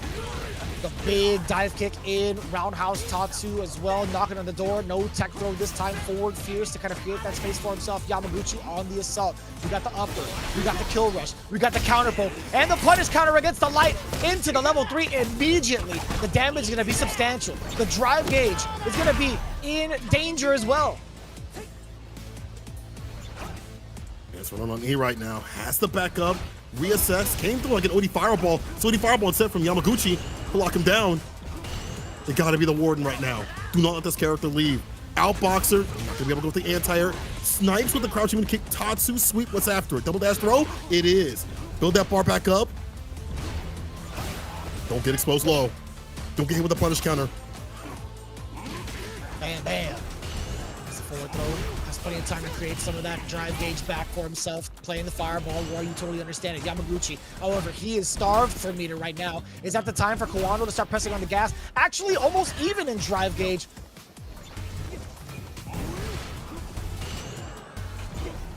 Kawano not going to spin anything right now. I'm going to charge up fireball, so eliminate some of that drive gauge. Drive rush, fireball, drive rush, medium. The switch up in terms of pressure. OD fireball now. You're more desperate. Land that final hit. Back throw. Oh, he's got all the room, all the real estate to play with. Drive impact again, dude. They ain't got the health for that. Leave him broke in terms of health and points. Yamaguchi eats through all of it.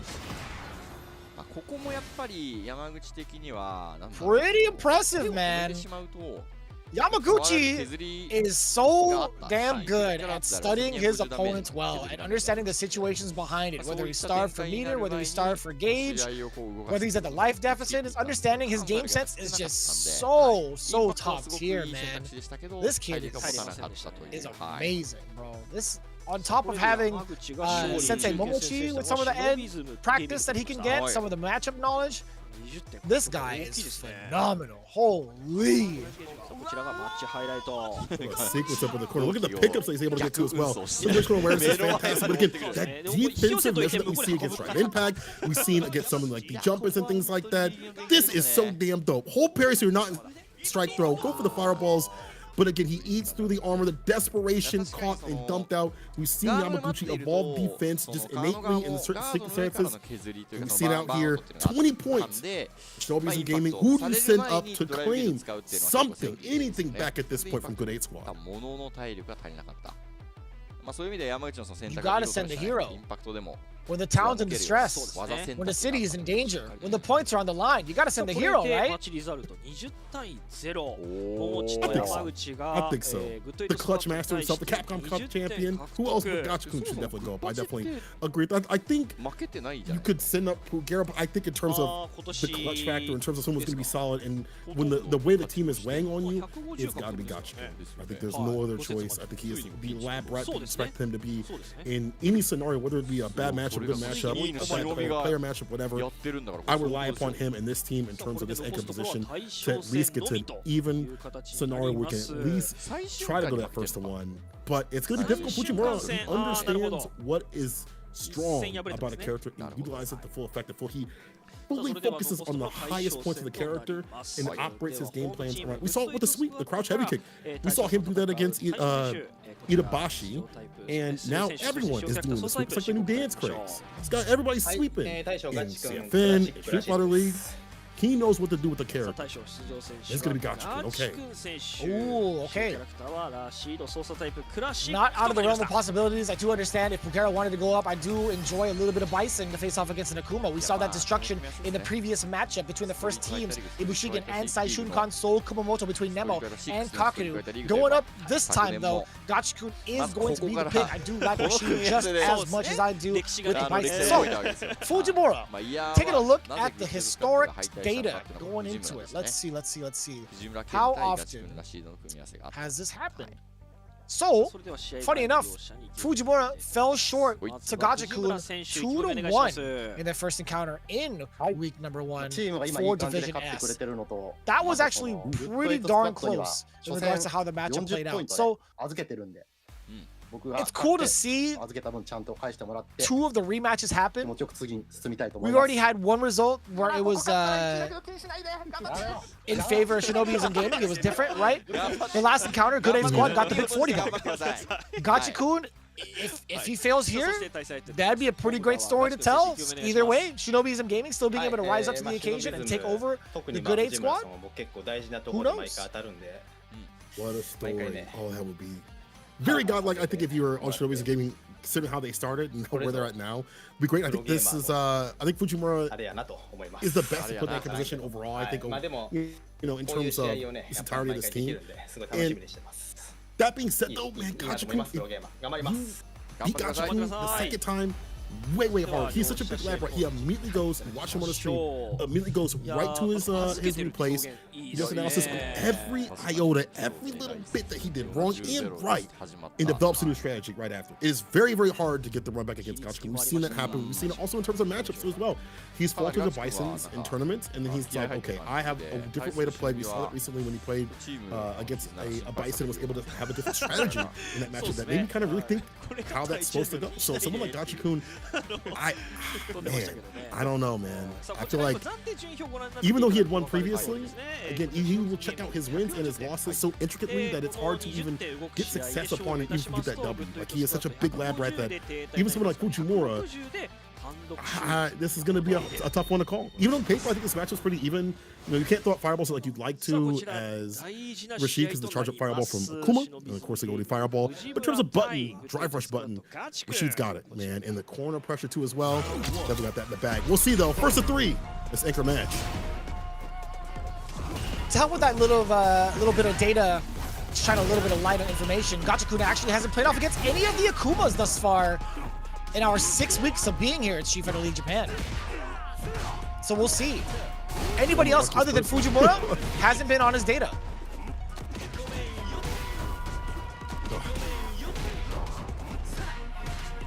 The throw. This time the crouching medium punch. Sticks in the stand, piercing the fireball. Just stop that oppression, the perfect parry. Put the button right after the jail him in. Maybe inside clone. Will level 1 be enough here? No. Oh, absolutely. Wait, never mind. It's Akuma. What am I saying? Excuse me. Pardon me. Yeah, you get the rest of that spinning mixer too to prop him up. Very impressive start thus far. What a whiff punish. That was mad far. That was way beyond the reach. Fujimura, I think he used that crouching medium kick more as a competitive, or sorry, as a kind of intimidation tactic, if anything. The hero, never intimidated by the bad guy. And a different whip punch this time with the heavy kick to get the pickup right after it. This man is here to save the day. They're playing his theme song. Now you feel like #1. Let's see if we can keep up that pressure though. Let's see if Fujimura can stop that theme song real quick. I don't know, man. He has to have his Bankai out first. We'll see if he even gets to that level. Oh boy. True release.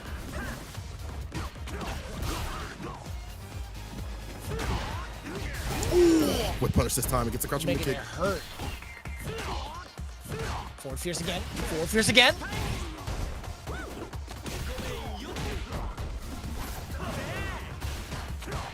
Fireball the dash up. With a block in time. Uh-oh! Oh, what a bait. The Gachikun special actually getting shown off just a little bit. Keeping the opponents on his toes, but Fujimura, he was already ready.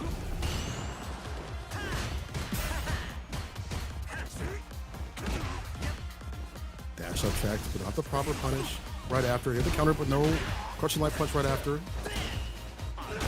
Except the overhead, the back walk instead. Adamant fist, calls out the throw. Listen, I thought it was going to be like that too. Adamant. And then we're going to see the Empyrean end up putting in to that drive gauge. What a way to weave past the fireball. What a good call. Fujimura, you are actually godlike for that. Most would have, I don't even know what most would have did. Maybe OD fireball, normal fireball, but this dude at the right distance, using drive impact at the proper distance gets the fireball. To get that drive impact was very, very good.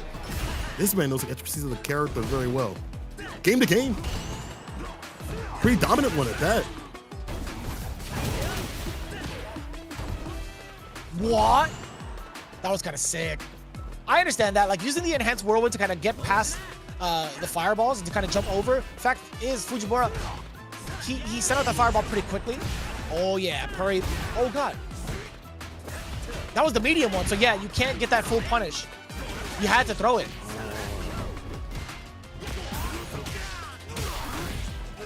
That same fierce though. Or knockdown. It's a tick throw. Gachikun stops him. BP. Locking in drive gauge. But not out of option. That forward medium kick. Stopping pull. Oh, okay, dual Kevin. The stand medium kick is the anti-drive rush tool.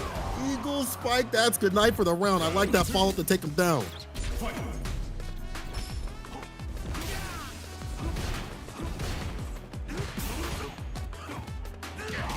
Bang, bang. Dash him once, fireball hit it again. Pretty comfortable range to do so. Kuma being able to throw out such a fast fireball is really intimidating too. That medium kick is going to get absolutely punished and sniped out. Roundhouse Tatsu, no frame kill, just a slight hezzy walk up two. What are you going to do about this? The side switch now. Level 2, you already know it. Here it comes, the neutral breaker. Fuki is super in the business. Odie for the follow-up. Hella enhanced. Going to push for extra got damage. the hard link too. So leave the corner. Yeah. Big whiff punish. That was more so on Gachakun's fault. He gave him a normal that was just way too long and stuck out there. Fujimura, a nice and easy whiff punish. You're looking kind of thirsty, my friend. Take a sip of this calamity. And we see that every so often, like he sets up the fireball pressure and he tries to catch you coming in. Maybe not a lucky punish counter, or at least a knockdown with the sweetness in general. Fujimura is very prepared. Prepared also to punish this. What was that eagle spike? Oh, no, back-to-back what was that GP?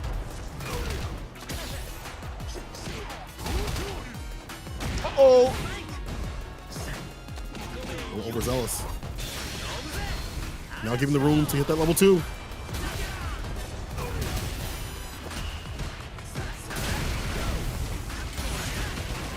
Not. I was gonna say the defense was all right, but the damage being taken is pretty significant for the safe jump setup. Yeah. Ooh, what comes that fierce oh, in? He finds the punch with the kick. Either way, that could have been bad, but it's fantastic for the side of Fujimura. Back-to-back counter hits. They were scrapping towards the end. The timeout really needs to be taken. That was kind of rough. The initial counter hit, Fujimura resetting the situation again, getting another counter hit, walking up to. That was a bit of a delay. That was actually kind of messed up. Even Gachikun was like, I don't know how I feel about that, big fella. I'm going to go ahead and take some time out. He has to take some time out to recognize what to do with that button. We've seen that continuously chase him down when he tries to leave the corner. It stand fierce continuously. That has been a big problematic point. We've seen drive rush right after it. Usually that time it wasn't. But generally speaking, it's like a drive rush right after to leave him outside the corner. Like that button, after like a slight delay, has been catching a lot from Gachikun. He's been allowing himself to get knocked outside the corner, among other things too as well, like some desperation that we see in sort of like the sweep. We saw the eagle spike after the enhancement too as well that have led to half his life being taken away. That's the problem with you're fighting Akuma. Yeah, you kill him in 2 interactions, but he can do the same to you. Now, it is game point here for Fujimura, the Gravedigger, trying to dig a grave for the top spot team and get 40 points. Walk away with a 40 baller. See what happens though.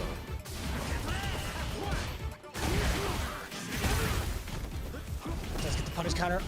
OD style with the uppercut, Fujimura.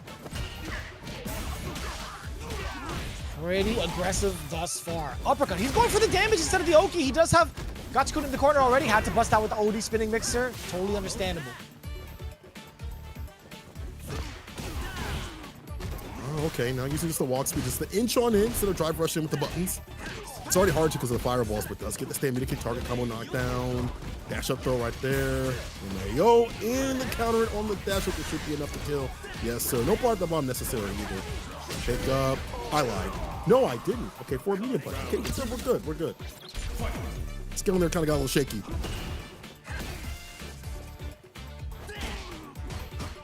Check him with the overhead.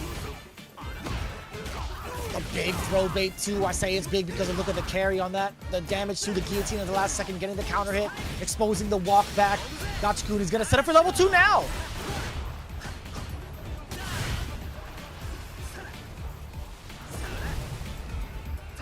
Oh, no dash up with a tap parry. Oh, gets the no! drive impact. Punish counter. Oh god, you're going to the corner. Double dash up the throw. He techs though. That 7th frame with the quickness, the crouching kick from Rashid.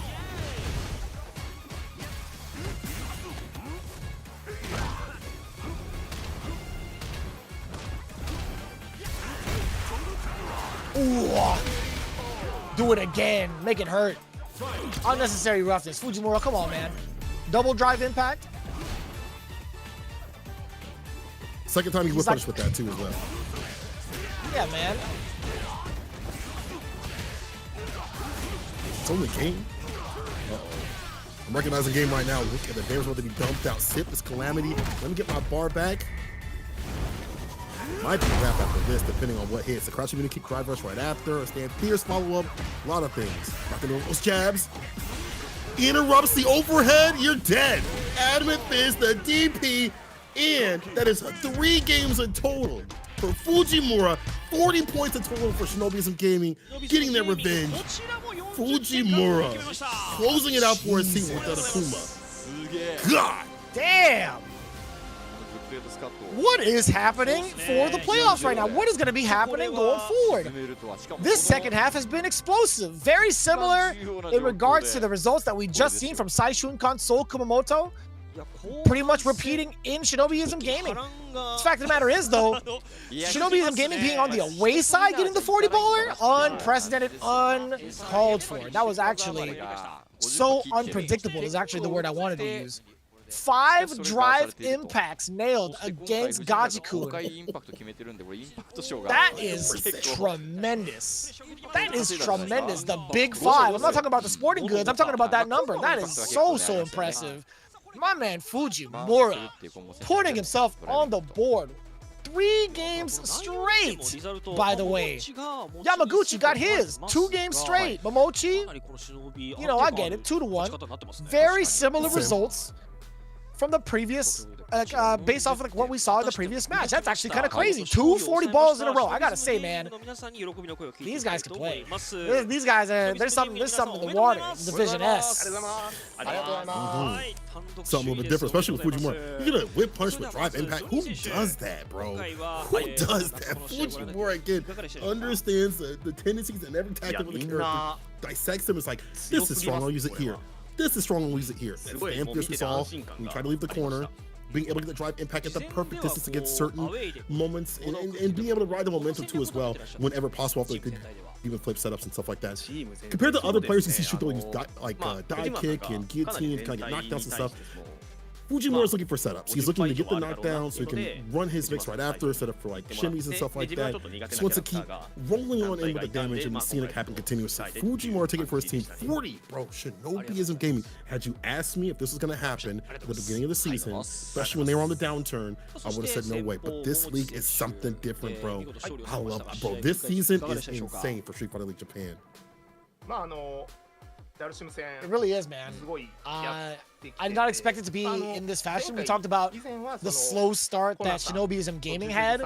As it stands right now, I think they're doing pretty damn well for themselves. I want to see that graphic towards the end, where they have like the scale over time, or at least the graph over time. I want to see exactly where they're at, but they are really on a pretty significant roll right now. Let me take a look at it. Actually, I pulled it up. In the first couple of weeks, they were down in the dumps. They were in last place the first 2 weeks. They started to make that climb from the 3rd week on, and since then, they've had some pretty significant W's. Some pretty large amount of points gained, right? Last week, they got 40 points as well. Or not last week, but the last day that they played. 40 points in their name. And they have been grinding these things out. And some of the losses that they did take, for example, in week 3, ended up in a tiebreaker, so it wasn't even that bad for them with 20 points in their name. Other than that, they only lost, they really only lost in week 1. That was 40 points. I guess like the contention in terms of like the points being so even at the beginning that made them that low level of like, okay, we're a little bit weaker because everyone else is like a little bit higher than us. I mean, it seemed like they're way further on the downturn, because they were, but the way they're able to shoot up, even with Johnny on their team, which hasn't really been showing out just yet. Imagine if Johnny finds a character that's actually beneficial for him. I'm sorry, Marisa ain't there. You know, even Johnny says, too strong in my team. This episode, Fujimura even had the win prediction, so he's confident for anyone that would have came up. So, Johnny, I'm hoping to see him really pick a character that really suits him. Look, man, play Bison. I'm just gonna say it, play Bison. We don't have this conversation, bro. Play Bison. I went to a stream before. I was like, "You play any other characters?" Like, yeah, I'm messing around with Bison. It's time to play Bison now. It's time to pull up the character. You put Bison on this team? I don't know. Maybe they're unstoppable at that point. They're looking amazing already right now. Yeah, that's fair. I think it's a fair assessment. The only thing I'm looking at is like, if he does stick with Mono, I think the person he could look up to is maybe Tachikawa, perhaps. Like, I think, I think Tachikawa is kind of like onto something with the strategy behind using Mono for Bandit, but it is hard to tell. I don't know like how much more digging he needs to like actually solidify that theory or that thesis, but I think maybe the Mono could serve purpose somewhere. if he has fun with the character, then so be it. I mean, you have Dawson mains out there. You have YC Mochi having fun with this character, right? So we don't really get to see Dawson as often. Maybe Manon could be the future meta breaker. Who knows? Who knows? When it comes to this game, the meta is so, for a lot of matchups, it's up in the air. I talked to one player and it's completely different than the other player. And it's always about because the players are always playing each other. Even Momochi says, thanks to all the training partners that helped me win after this update, Dawson was given a good update. So he had to prepare for the character. He understood how difficult it was to deal with Sim. He's seen the difficulty. He's felt the difficulty of fighting that character. So now we're starting to see a shift of how to maybe not fight Sim and win against Sim every single time, but to be able to stay strong against that character and figure out ways to fight in a matchup that's not so good for Ed. Now, on the Yamaguchi, though, he said, I was worrying about who was coming for me, but I was able to relax with the first win from Momochi. Momochi's job was to check who comes after against me, and more than that, he was able to win. It was a really good game. Yeah, that's a pretty big deal. I can't imagine who he's hitting up for the Dawson specific matches, right? I'd imagine a Tori Meshi because it's directly within the league. But I have to check out a CFN directly because I want to know where all these other Dawson players are at in Japan. Pretty significant deal if it was enough to take down YC Mochi with the improvements towards Dawson in the Terry patch. Fujimura with his statement also, I was really relieved by the 2 wins. I was really glad I was able to make the 40-point win in our favor. Thanks to the first 2 game winners, you know? Just want a little shout out to the teammates. Respectable. But yeah, 40 bomb again. 2 games straight. That skyrockets Shinobism Gaming into first place. But more importantly, it makes the Good 8 squad look a little more human. 150 points to their name. Down in second place. I think I want to say maybe for the second time, I guess. We'll see. But on their heels is easily Saishunkan, Seoul, Kumamoto, right? With 145 in their name, they're only at a 5-point spread away from Good 8 squad. Looking at the rest of it too, man. The other camps, when you look at the playoff line into the 4th place, that borderline is a pretty significant deal. You're looking at a 45-point gap between 3rd and 4th place. Or like a 40 to 45-point gap, excuse me. Yeah, I want to say 40 points. So Fukushima IBUSHIGIN at 105, NagoyaNTPOJA has their games to play still, and then of course DetonatioN FocusMe. FocusMe being at 55 points right now makes me scared for their lives, and it's going to be so tough to manage because they have to face off against the other team that's currently in 5th place, and you know, I really can't call it. DetonatioN FocusMe, they got to focus up. They really got to do it. This is the second half. There's still, what, 5 more weeks of play for them, including this one, so we'll see how it plays out. This is the collaboration I was looking for. Yeah, the VTubers collaborating with Street Fighter 6 yet again. It's such a cool collab too, because some of the artwork has been so original in collaboration with the characters that they use, and I love just seeing other anime characters in the outfits and styles of the Street Fighter characters. I think that's really, really cool. It opens up a lot of possibilities for artwork and collabs in the future. Yeah, I'd see more of this, to be honest. Yo, if we can get one of us too as well, that'd be great, Capcom. But again, it's cool to see like them. You see the Geef right there, that's super sick. The Cammy as well, the Blanca. Out for more of these collabs to happen, especially across the globe. We've seen a lot more. The VTubers, the streamers, and things like that get interested in the game. And it's not just like, oh, I did the event, I'm done. They're continuously streaming and playing the game. I've still seen people, a lot of the top players, practice with the VTubers, train with them, with the other streamers and things like that, even after the event is over and done. The Crazy Raccoon will be over and done. It's like, hey, I want to learn more. I'm addicted to playing more of that Street Fighter. And it's great to see people from just every genre just be interested in Street Fighter. Y'all should be interested in what's going on real soon in December. 21st, 22nd will be the playoffs, and then of course in February will be the grand finale. We'll find out who's the strongest land in Japan on the 11th of February. Very excited to see it, man. Those that are crowned the champions are going to be facing off against those who face off against the other players in Street Fighter League EU and Street Fighter League US. The fact that also we have Street Fighter League EU going on, and that's going to be live for 9 days straight, is going to be pretty cool. I think 9, maybe 10 days. I might be miscalculating because, you know, time zones are a little difficult, and also I don't know how to read a calendar that well. But either way, that being live is a pretty big deal. Street Fighter League US, we already had the team announcements. That's going to be coming out October 16th. So not too far from now. Keep your eyes and ears peeled to the streets. It's going to be pretty wild this season as we have a lot of special guests showing up to the table as well. With that in mind, Grand Finals for Street Fighter League Japan, you don't want to miss it. February 11th, mark your calendars. In fact, get your seats now. The S-ranked seats, I would love to copy some of that. I would easily, if I were there, I would easily show up and watch that in person. Wait, unless I'm commentating, so I can't. Never mind. Somebody else go in my honor. Somebody else go in my place. I was like, wait, we gotta commentate that, right? That was my mistake. Never mind. Hold up, my bad. Hold up. But you know what? Would it be great to actually be there physically and commentate? Maybe we can make that happen. I don't know. I'd like to do that because feeling the energy, the electricity in the air of an offline event is, there's nothing like it. There's just absolutely nothing like it. Y'all should definitely get those tickets and get all the cool things that are happening too. Be the cool things. We have our last match of the day, NagoyaNTPOJA NTP going up. DetonatioN FocusMe will be our last and final match. Do not go anywhere after this break. More Street Fighter action coming right at you. そうですね。マイクが本体で。そう、今やっぱりこうたくさんスタンプも。これマイクが本体。本人の前で言えますでもそれ。言うね。俺は言う。言うか。言えます。差し込むかそこ。そこ差し込むか。マイクが本体なんでしょって言いますよ。さあということで、この後がいよいよ本日最後の試合になります。休憩の後マッチ3、名古屋 NTP 王者対デトネーションフォーカスミの模様をお届けしてまいります。こちら再開は10分後、21時22分頃を予定しております。それでは一旦失礼いたします。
Weekly Street Fighter League Japan Detonation FocusMe Takeuchi John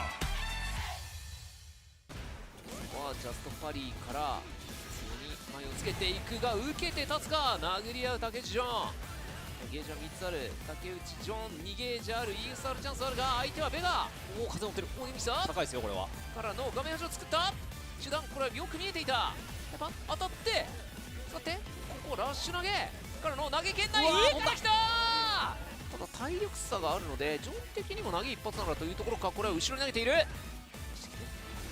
わーうまい見てから残ったこれは危ないぞバウンドしているがさあこれに対してはなんとか下がった上から来て崩していく先にバウンドしたのはネモさあジョンはこの画面端うわーしっかりと見ていたここで上見てましたね飛ばせて落とした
into the final matchup of today's Street Fighter League Pro Japan. Vicious here with Saint Cola to deliver Nagoya OTP-OJA going up against DetonatioN FocusMe. Going in with the Daredevil Bounty Hunter Mochi. A pleasure to be able to meet him in person. Absolutely cool. This guy was actually like one of the coolest dudes out there. Little side note. Toyama's talent, Otani, coming in as well with a fiery Ken. Part of the NTP squad. Followed by one of the best coaches the FGC in Japan could ever ask for. It's the battle consultant, Tachikawa. All led by the big hammer that is KB with the ever important Bison. That's what that initial is for, after all. This is what it's going to be. NagoyaNTP, excuse me, I misspoke earlier. NagoyaNTPOJA stepping up to the plate on the away side. This team, second lowest, this is the lowest team. DetonatioN FocusMe at the lowest point. Let's see if they can rise to the occasion. We've seen them do so before, especially last season, which was their best season, at least in recent history. Now, we see a little more grip from them, but it's not the end. There's a chance they come back with a 40-baller today. Let's take a look at the stacked team of great players, great utility as well. They should FocusMe. Starting off strong with this jump in great inspired with that Akuma. Also, that's supplied impacted so far. Trickster has got something for you with that mix like a blender. It is done. Higuchi on the machine. Higuchi always let the fly. Champion is Nelman on the Ken. We'll keep that character because that character is still really good. If you're hungry, he'll take care of you. He'll take it always like to beat his opponents. It is Inabashi's keep capitalization on the safety. That character is still very good despite the now. Continue again of utility. We've seen them be like that, but the strategy has just not come to fruition. They have the players, they have the skill, they have the characters that they need to utilize, especially the players that have the zoners, they have the characters that can put on it's weird to see them be in this spot, but I think that speaks a lot to the lack of strategy, but also like the level that we have Cola, brother, I hate to cut you off, brother. I'm not gonna lie to you, man. I couldn't hear what you said on the analysis portion of the after the intro, but I'll tell you what, man. We're gonna give you a little bit of time. I know you're in hot Atlanta right now, getting ready for DreamHack. We're gonna let you come back in. We'll let you do it again, but I'm sure the assessment is pretty much on point, right? You actually made some really valid points prior to the introduction. You talk about DetonatioN FocusMe having 55 points to their name only. If they have to make that comeback, it has to be right now. It doesn't matter which team is ahead of you at this time. NagoyaNTPOJA, they're going to be the first stepping stone for you if you can get this W. However, it is a pretty heavy ask considering what the away side is going to be looking like. Starting things off, as expected, Otani's still going to be in the fray, coming in with his Ken, KB with the Bison, followed by Tachikawa with the Ed, and it's modern of all things, as expected actually from Tachikawa. He's been one of the main candidates and one of the main prospects of pushing modern to its limits. And I gotta say, there haven't been any real limits, to be honest, because Tachikawa, he's been doing a great job with his character overall. Say, Cola, are we back yet? I hope so. Do I sound good? Are we good? You sound great. You sound great. Good? It's all yours, brother. All right. I want to expound upon what Tachikawa, when you're talking about Tachikawa, he also has a classic edge. We saw them on too as well. In a recent tournament that was stacked with like players like Gotcha and stuff like that. He's out there with a variety of characters. So I think sending him at the very end is great. But for this first match, Ken versus Geek. Now, Boost has told me he don't like this matchup very well. So I like this pick. It feels like it's not as good because the neutral of the character is really good in terms of what Geek would like to do with the jabs and the mediums and things like that. Disallowing where Ken would like to play comfortably. I can see that. I actually had a conversation with Boost, a very light one. Mans doesn't really like to talk, but when he does, he definitely says Zangief could be a little bit problematic, but there hasn't been anybody in his opinion that can kind of like say it's like necessarily a bad matchup. It's just a little bit uncomfortable to fight. I think Ken still performs relatively well in what he needs to do against Zangief players. I will encounter that kind of those kind of matchups also with MenRD, who's been running amok with Zangief in the States too. So I will say it is highly doable for Ken, but with Itabashi, I am kind of curious to see what the different looks are. He can kind of encroach in that space. I think his mediums are just fine with what he needs to do. They're great for counter poking. He could use like parries to kind of move on in. He could use heavy to absorb the fireballs if need be, absorb some of the normals that are thrown out as well against Ken. So we'll see. I think Zangief does a pretty decent job of counter poking Ken down into the moments where he needs to grab. Especially like if you're trying to like use that zoning game like you'd like to, like, you know, you poke with the fireballs a little bit, kind of harass, just kind of work your way in. He's got that beautiful jump like kick, that's like a dive kick to get it even easier. And those hands are out about a lot longer than your typical shoulder. If you're a Ryu player, if you're a Ku player, you might not experience that as much, but as a Ken player, if you're using that to poke, even risky to throw out the fireballs, and even especially when the level 2 is out, right? So Otani says we're having a difficult time winning the first and second games, and the standing has been decreasing. I'll do my best to stop the loss. And what a blood loss it has been. 55 points so far for Team Detonation has not been too clean just yet. But someone like Otani definitely knows that he can access the win condition very well, and he's able to stay solid in defense in the corner. I feel like his corner pressure in terms of what he puts out is second to only like Takedo and Angry Bird, and his defense over the corner is really good too as well. I feel like there's not someone that's able to snipe with crouching medium kick and be able to get a side switch conversion more than Otani on Ken. I think I've seen that more from him than I've seen than most other Ken players. Now, maybe recency bias, maybe cheap whatever bias, I'm not sure, but this guy's good in terms of timing that crouching medium kick just right to get the corner switch, which we'll have to do so because I would assume that someone like Itazan's going to walk him down. He muscle got himself with perfect parries you mentioned, normal parry, just walk him down, just allow those fireballs to coming through. So I think Otani will be ready on the defense if he does get caught up in the corner. And I love the statement that Itazan made. He's really prepared for it. He said he's going to make this game worth 12 points. I'm going to stop you right there, big dog. I don't know if that's how the rules work. I get you trying to be funny, but you know what? Let me see it. Let me see it. Let me humor you for a little bit. Let me see what the Black Tights have in mind for Zangief. Punish counter. We get the triple slap chop. Sam Pierce you mentioned. ODP though, this reversal.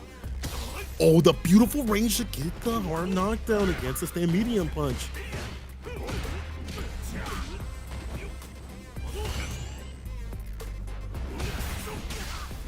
What a whiff punch. We talked about the counter poking capabilities of the big fella. Chop down, knee hammer. Still able to recover in time just in case for the drive impact. It is on in a very comfortable position. Touching already right now. And SPD, a normal grab him now will kill. She a punish counter. Oh, a touch. A breeze. A Steez will kill at this point. Back throw. Tiny chooses to go in, does not get drive impact. I thought it was gonna be another limb. Too close for that toe tap to work out to be safe enough to get hit with the crouching light kick. Can't do that. Can't indeed, right? -4. Trying to go for that was actually kind of risky, but I didn't even know what the payoff would be like if he had landed that, right? Counter hit, etc. With the amount of life that Itazan had. Going back to the counter poke game we were talking about, Itazan, yes sir. Gets a punish counter because of that. That drive reversal, well worth it. Oh, he tried to use the arbor, but Otani one quick step ahead. That low absolutely blows up the standing heavy punch from Zangief.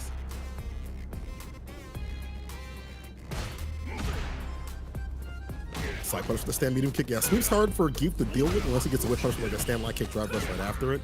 So I do like that. Up in the corner. Right now, we were talking about that corner pressure. Let me gas you up for nothing. Look at the presence. He like sees the level 3 at the bottom. He's like, I don't want that to hit me or an SPD. Just the aura of this man. Walking it back to mid-screen.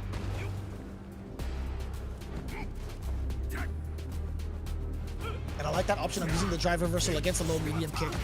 Oh no! A slight mishap, level 3, that's gonna be more than enough damage too. I think the kill, it depends actually. 1100 or 11,000 is a pretty good amount. He's barely alive because of that. That's wild. Burnout, yeah, to get him in burnout, I like that. Stan Pierce constantly to decrease the drive gauge. You're gonna use these heavier buttons to do so. Be able to drive rush right after. Keep him caught up in the corner. I like that option right there to finish the job. However, he had to use all that bar at the bottom, which isn't the worst thing in the world, but look at the bottom here for Itazan. Still in that level 3, could get a big lead or a fantastic finish. Crushing medium punch hits, ends it with the enhancement. Out of there. Oh, hard knockdown off the Stan Pierce. Otani's doing a great job of keeping Itazan on his toes, man. He's been doing almost everything to keep himself out of the corner for one, and also making some of these big punish counters hurt. Forward throw. Not even gonna try to drive rush forward. He's waiting for his drive gauge to increase first before he makes another move. And also, for a time for Itazan to make that mistake, I like that. Otani's been very conscious about his drive gauge thus far. Stand light kick as well. Been a good anti-drive rush tool against some of the things that we've seen. Beyond just the crouching medium punch. Interruption, trying to go for the reset. Right to the drive gauge. Burnout's there. Can we make it this though? A drive impact against some of these Stan Pierce? Maybe that Stan Pierce is a bait, I'm not sure. Jump in with the jump Pierce, that should be the win. Yeah, Dragon Lash still had more if need be, that's the victory. What a time to jump too. Yeah, we kind of saw that teased a little bit, right? He actually jumped pretty close to Itazan. Itazan actually stopped him midway through with a standing medium punch, excuse me. Otani was encroaching on that space again. It was kind of telegraphed, it felt like, but Itazan just wasn't ready for it. And to be fair, you can't lariat in that instance. You can't lariat when Ken is right on top of you like that. So that was a really good angle. Otani being stubborn about it, being insistent, totally pays off. One game to Otani.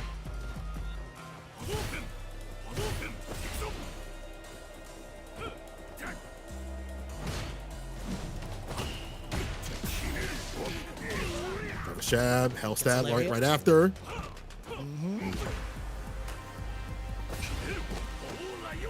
Oh, I like that. Saw the startup of possibly a medium. There's the medium counter, actually. The punish counter coming in from Otani against the medium punch from Zangief. That's just right back in against the drive impact against the crouching light kick. I love it. Good call on the button usage. Being able to get a fantastic push, attack the drive gauge, put this man on the back foot.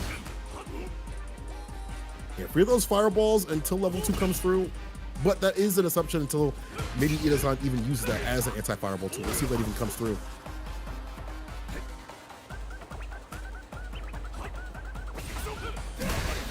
Oh, nice call, the punish counter again. Otani is all over it. He has been checking a lot of the advances from Itazan. None of the counter pokes are really coming through in favor of Itazan, nor have his standing heavy punches. Again, it could be a little bit awkward to fight, but Otani seems to have the formula figured out. It's willing to take a few hits here and there just to kind of get the read of the normals being utilized, the economy too as well. Hard knockdown at that perfect distance. He's been at that range around like sweep. I'm not sure to see that button utilized. Stand medium kick with punishes as well, like Stan Pierce. Three-piece drive rush. Itazan starting to lead a little bit, or at least even. Whip punish. There we go. Too close this time. Stand line kick drive rush after. More than fine. Itazan has him up in the corner. Doesn't have to chase him down. Drive impact again against a bad Stan Pierce. You mentioned that tool previously. Otani's has a solution for it. Or continuously, to be honest. Oh boy.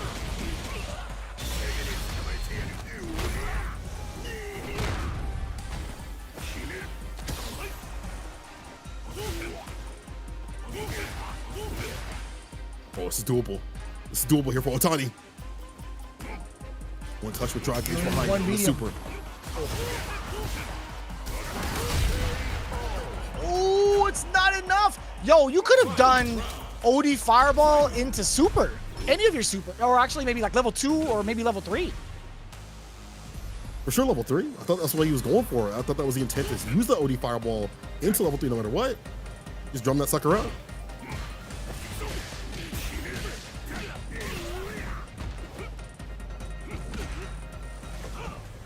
Interrupts around with the stand medium kick. Trying to get a hard knockdown off that sweep.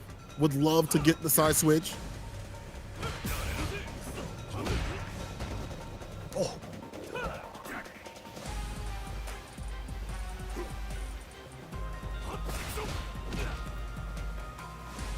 She's really poking away at the low. It's gonna be lows though. And Satsu for the Oki. Look at the corner here. This is why this character can never be bad, but this is terrible. He's got level 2. Ooh. Oh! Jumps out. The trade. No way. Back throw? Oh, this is so dangerous. Level 2 is his only way out. Oh, and he gets to sneak it in. The critical art in danger. No, you are in death. That was actually so dastardly. Oh, Tani, the big sit down and shut up. Itazan, he was waiting for it as much as he could. He even did neutral jump to try to bait it out. Land possibly churning with the level 2. Still sneaking it in there. It was only a matter of time. Oh, Tani, 2-0. Not the cleanest towards the end, but I'll tell you what, that first game, that was actually way in Otani's favor. I think it's gonna be hard to play a clean game against someone like Itazan and I think Keith in this matchup. You saw a lot of like sweeps and things like that, the perfect distance so I get these knockdowns. This allows him to stand mediums, the lights and things like that, try to get that punish counter on some of the recovery. Also just again, the jump ins, even though it was telegraphed. I just like the way that Otani was able to play this. You definitely saw the distance where he needed to stand to be able to ideate against his character. Also like the fireball game too as well, when there was a level 2. Just the very end, that drive impact to just get the kill. That is unfortunate. You already neutral jump to try to avoid it, but that's the ability. When you are in burnout, the hunter will get his prey. The drive impact hits a level 3. That's a victory. Good start here for Detonation, but it's only the first game. We're going to be having a Bison up on the deck. Who do you send up in rebuttal?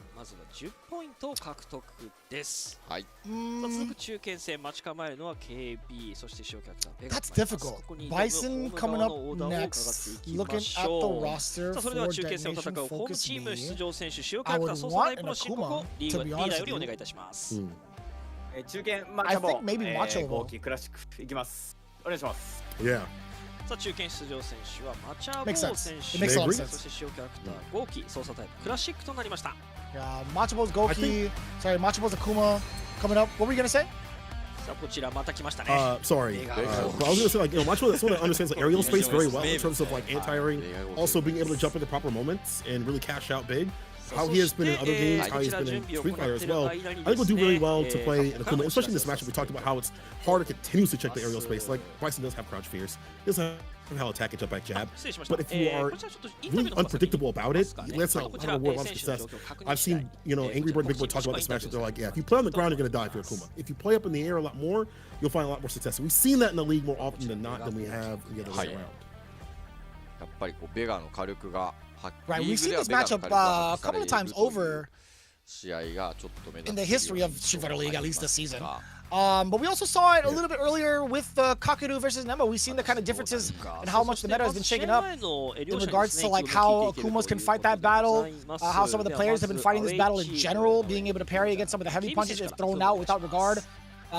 Nemo actually got the best of it, got the better of it before. KB actually has been very much so like a shining star with this character. I think KB's doing a great job for his team at KB. Despite falling short last week, or last time they played in Day 5, he lost to Fujimura's Akuma 3-1. Outside of that, he's been putting up a pretty damn good fight for all of his other matches, right? He faced off against Gachiku, he got 2-0 against them. He played in the last matchup as well. I think, yeah, he played against Daigo's Akuma 2-0 in Day 3. So I think he's got a pretty good understanding of how the Akumas play thus far. He has to go up against somebody that is the Drive Impact Master right now, who has 3 games in total in terms of wins, 6 games total played, so half and half record right now thus far. Let's see, has he played he's played Pugera and lost against Pugera. So he's had some time, and he played against KB prior in the extra battle. So they had a 1-1, but this is the 1-2, so a little bit more time to grind that out. And again, someone like Macho, I want to see as he develops a character. He's one of those cats where whenever I watch him in the league, whenever we get a chance to watch him, I feel like he develops very, very quickly. When he was on the Kami, Street Fighter 5, when Akuma got nerfed in a way that he didn't like, even with this character right now, it feels like he's always has something for his opponents. Always is showing something new. That's why they call him Mr. Optimal. There's definitely a reason. He's a machine when it comes to calculating what to do with the character, have the right combos and things like that. Correct, I guess I should say, kill moments with Akuma. You know, you see some people maybe adding like a one-touch scenario right after. Usually with him, he goes for the kill. And again, the drive impact success, something that KB's gonna have to watch out for. If you're getting that many drive impacts successfully, that's a problematic thing. That leads into quite a bit of damage to Adamant Fist follow-up that will lead to a possible 60% of your life. Same could be said of Bison if he applies the bomb. We'll see who dies first. Here we go.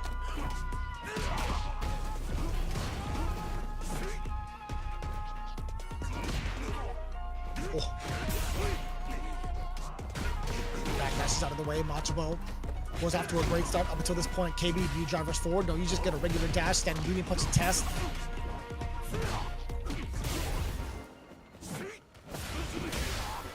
Driver's anti-air crouch fears. You could have got the bomb, but this is still fine though. Walk up throw on the tap parry. This time not a tap parry, but he is holding the throws and holding too much damage. Goes to the tech. Still caught up in the corner. Driver's throw again. That's gonna not be the win. He's still alive. The dash and jab does it. It's kind of wild, man, to see that develop. Machabo had such a great start at that.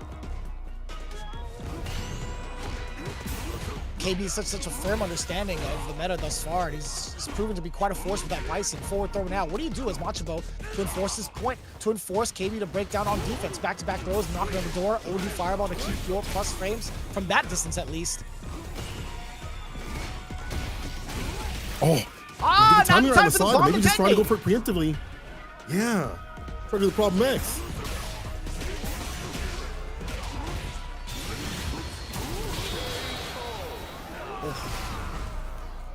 Destruction for the side of Machabo. What a rebuttal thus far.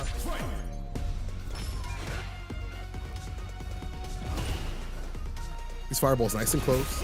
Currently stopping this sort of scissor kick, but the crouching kick does get hit into with the back fist. Driver's throw again. This time I would imagine more buttons. We've seen a lot of throws. You know what? Call me a liar. You'll take that damage though. Back throw, switching positions. OD fireball for the plus frame. Stand fierce. Don't open it just yet. Try to counter poke, but there's an OD fireball. Not get the pickup.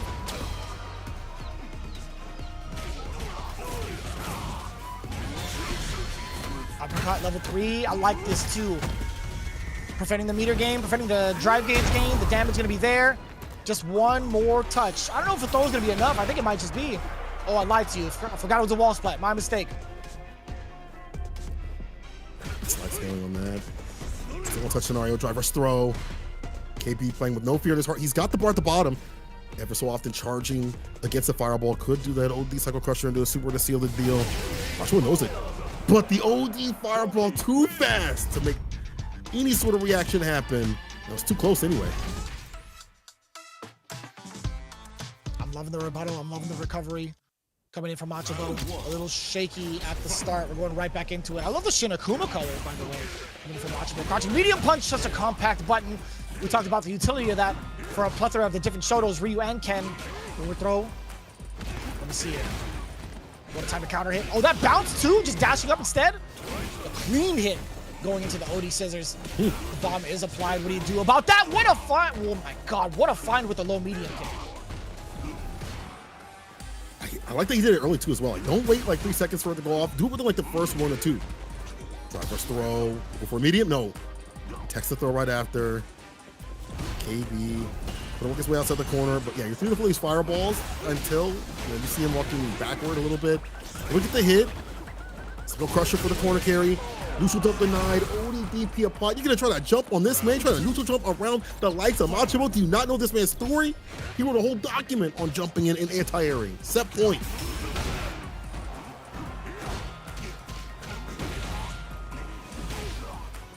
Oh. Can't neutral jump on KB either, apparently. Okay. He said, I read that document actually. Find it enthralling. He's got multiple copies. Oh boy, crosscut DP level 3. Classy, Machabo, I like that.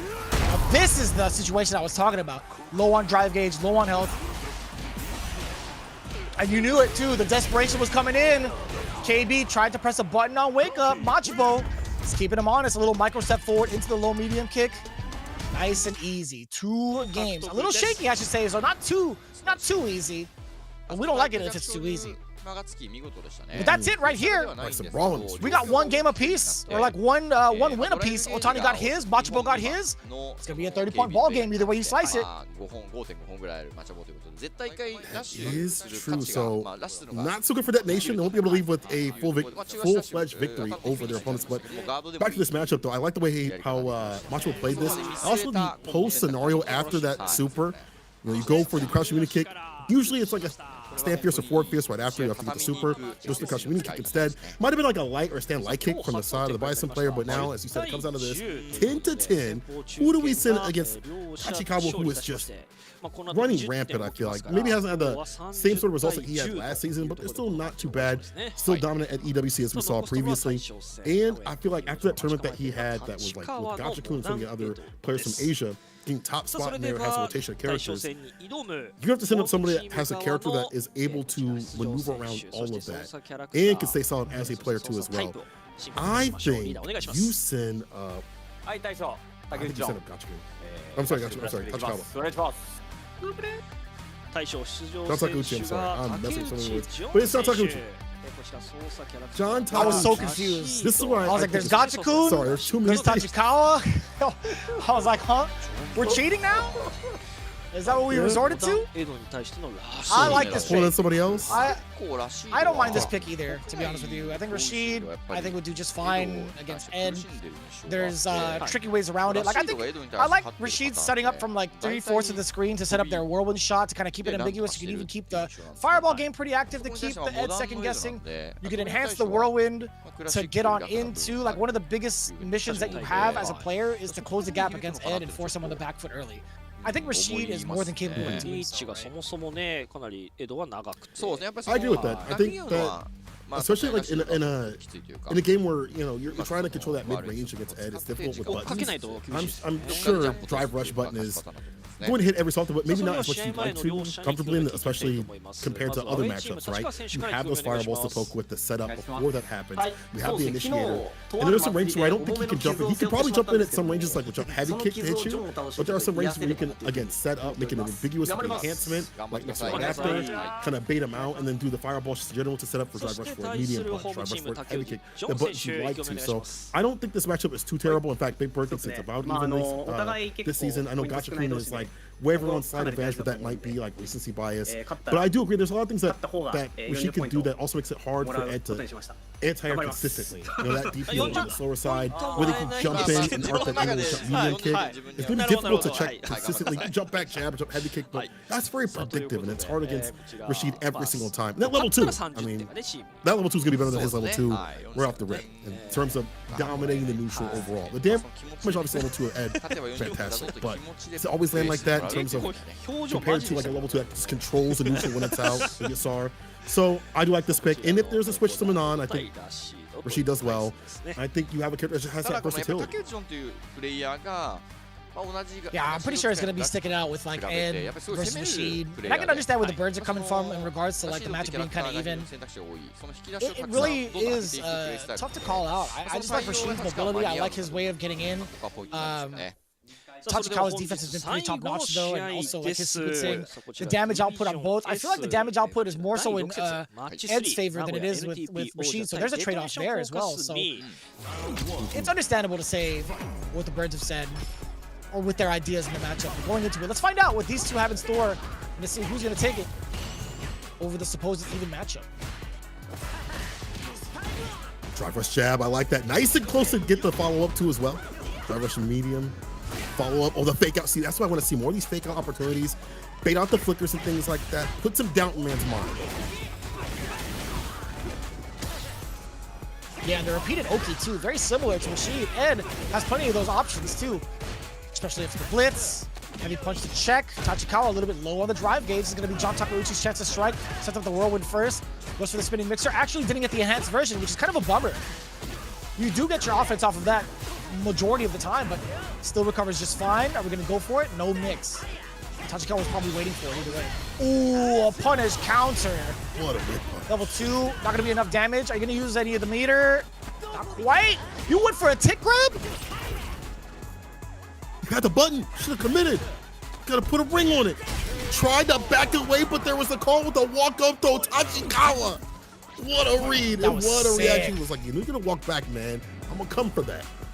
That was sick. What a read on that. He was waiting for him forever, too.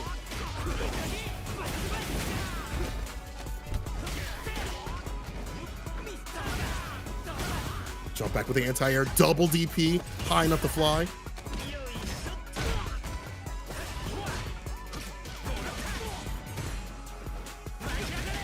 Oh. I love that. Setting him back down with that jump normal, pretty cool. These air airs, gotta be ready for it. Oh, you still got crossed hit up! with the counter hit. Bro. My win condition. Oh, you almost got the bait on the throw. We'll get the throw right after though. Not a punish counter, but the enhancement is still there. Rush overhead, blocks it. Catch the tap parry. The throw will seal the deal. Make it even. I'm loving this ebb and flow right now between both players. Starting off pretty aggressively, Tachikawa drive rushes forward, lets the spark fly. You thought you can get past it, slide onto the other slap chop on the other side too. Tachikawa gets the rush upper into the blitz, kill rush forward. Tachikawa looking to stop John Takeuchi dead in his tracks right now. Drive rush forward again into the throw. Here is to the fireball now. Like that, the switch up, backs up for the proper anti and the cycle blitz right after it. Whip punish gets a stand medium kick. Oh no, you're definitely deader than dead. Level 3 after the cycle blitz for the victory. String him up. First W to Tachikawa.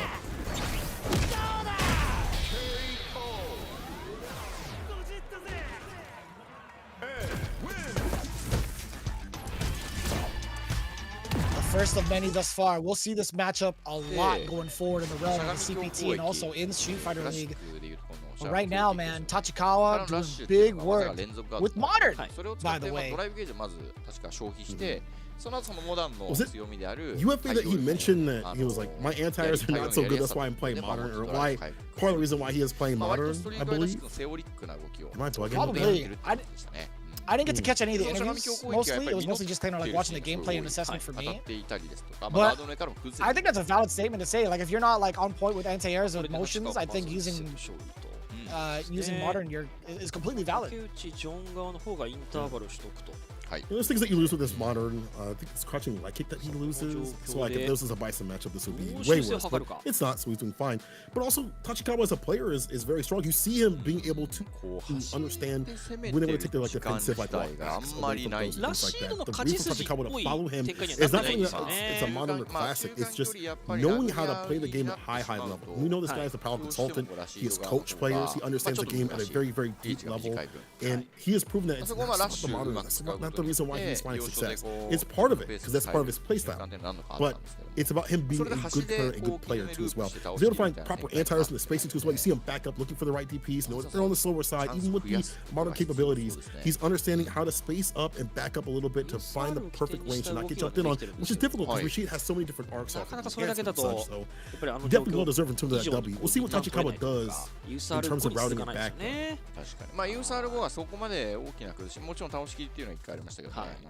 So far, the first game going in favor of the away team. NagoyaNTPOJA. We'll see what the assessment is like between these two. John Takeuchi here to mention it earlier, man. He wants this win to change the rules. He wants to try to get 40 points off this win. Playboy, listen, man. That's not how it works. It's definitely not how it works. I didn't even read it. Did you read this earlier? Tachikawa, in a festival, I got injured mentally, so I want to win here and make it past. What? What? What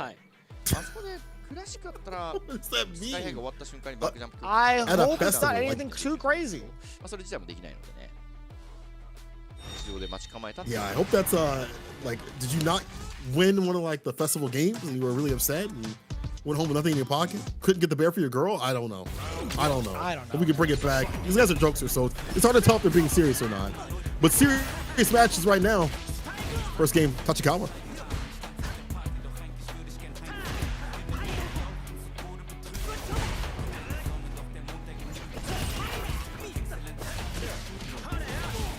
time to hold parry. It's a strike throw off the table. Just strike.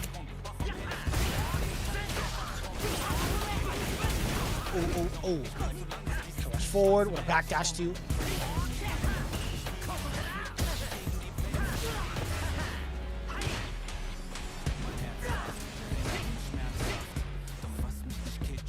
Yeah, you see that flicker a lot more. Some of these whipped heavy kicks. Some of the other buttons too as well that Rashid might be presenting. So now you see the fire one rebuttal too as well to switch it up in terms of pressure. Try to go for the OD. The jump in is there. It's like a blitz knockdown. Kill rush. Perfect parry on the meaty stand fierce. I'm a vegan. Oh, just enough damage off of that throw too. It's so intimidating. That level 2 was going to just be so problematic to deal with. And I'm loving the change up now from John Takeuchi. That timeout to talk to his team was so beneficial. Look at the difference now. Yep, baiting it out, punish counter, do it again, fierce. Oh, sorry, neutral jump. It's a blue kind of day out here. Paired with the side switch. Someone else with a throw. ODDP against a spark. The bar at the bottom also building up again for John Takeuchi. Depending on what he does, may not even need it depending on the sequence, to be honest. If he gets like the back throw up in the corner, you won't even need it at all to get like level 1 off. Time up. Run out. Bam. Imminent. What do you do now? Do you set up a kill rush forward? You drive rush forward instead, excuse me. Dang, he whipped and tried to go for the OD, interrupted with the crouch fierce. Enough of the draw drive impact. Damn. Wow. That's how you feel today?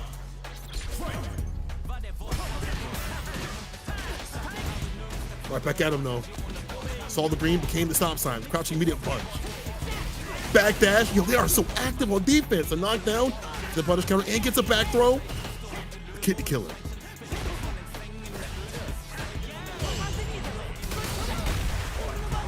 Ooh. Proper punish. I like that to drive impact. Oh, he dropped it though.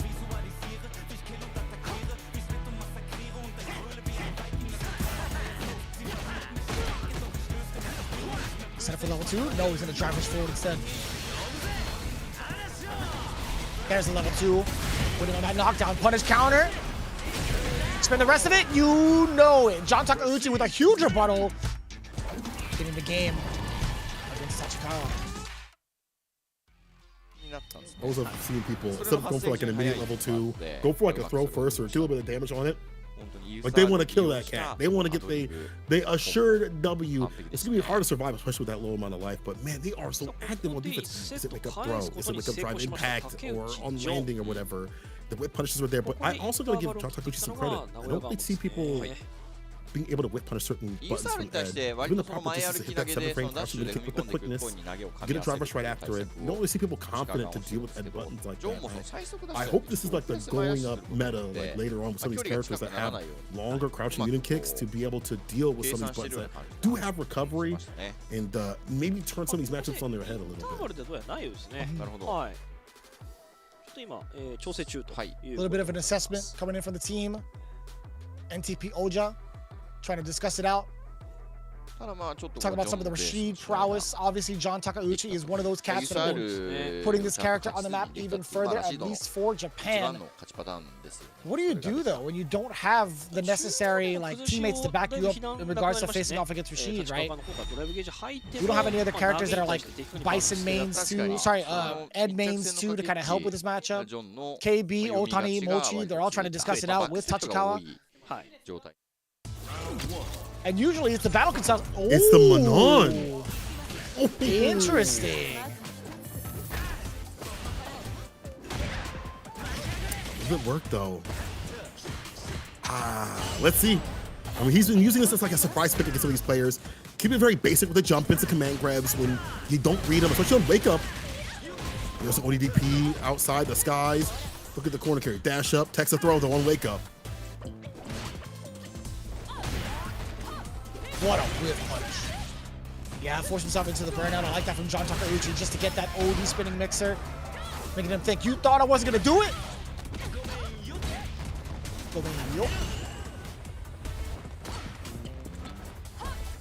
Air with the jump medium. The lockdown's been good, but as soon as I say that, the whip punish Gets that crushing to kick, that stand medium punch. Wakes up with it. Oh man, this dude is anti-shimmy. Anti-dash up with the OD fireball now with the quickness. And I like that. Would be able to dash up before throw right after. Keep the pressure on. Yeah, there was an attempt at a command grab too from Tachikawa after that dash. You saw a little bit of the startup. John Takeuchi just too quick-fingered. And also pretty eager with his drive gauge. He's been spending a lot pretty early on just to get some of the damage and also the big anti-airs. We're not gonna see it just yet. Yeah, the punish counter was there. Tachikawa, he is in threat of the command grab with 4 medals to his name. Uh-oh, it's still fine, you're still plus. Had to hit that medium. Definitely had to stop that bleeding of the drive gauge. Whip punish against the crouch fierce, back fierce. Knocking on the door with those jabs and those mediums every so often. Can't find a whip punish, but so confident with a button that's already been blessed with the other buttons of the character. We've seen Manan hit that stand medium against the crouch kick. John Takeuchi does not care. Runs the cutscene, level 3 for the victory, 2 games up. And I do like that you pointed out the fact that this man has been running a lot of drive gauge usage, has been using a lot of gas from his character, because honestly, he's been so active, he's building it back up continuously. It's been a continuous loop of, I'll use drive gauge, but I'm getting active like Arabian Cyclone with an almost right after to build that gauge a lot faster in return. He understands he's got to get himself stay, or at least stay in the green, how to get back the bar. He's been able to do that consistently, and it's been not good on the Manan. Manan doesn't have the best defensive tools. She can't really push back. She can whip punish, but doesn't lead to a lot. And that surprise pick did not really work out. I think Tachikawa got to go back to Ed. I don't think Manan is the way to play, bro. Not for this, at least. Yeah, he kept it significantly closer, excuse me, with Ed, with modern comparison. I'm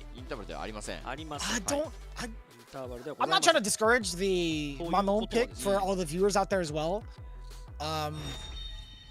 But it is relatively tough. I think if you make the right read to like spin past the fireball, sure, and get those command grabs in, it's just so difficult with Rashids that are so active too. But it's gonna be the Ed. Yeah, we're going right back into it. Modern Ed. Potentially the last chance for Tachikawa. You know what? Bring out Terry. Give me modern Terry. You know what? He was playing that for a little bit, right? Like. It was a modern Terry. I'm very surprised to see no switch. All right. Gotta rock it with the Ed. Ride or die. Ooh.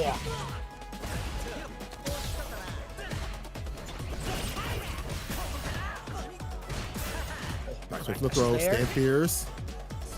Wait for a button right after.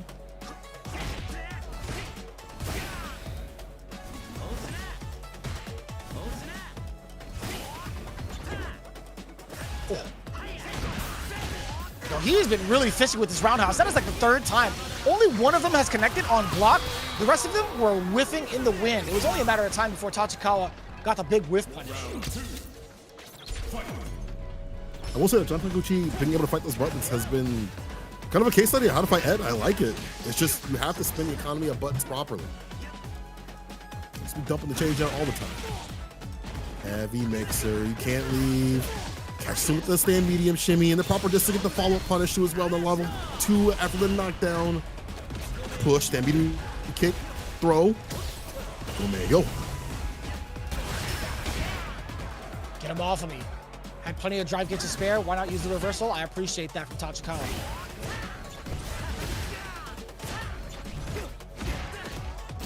What a jump in too, and I like that.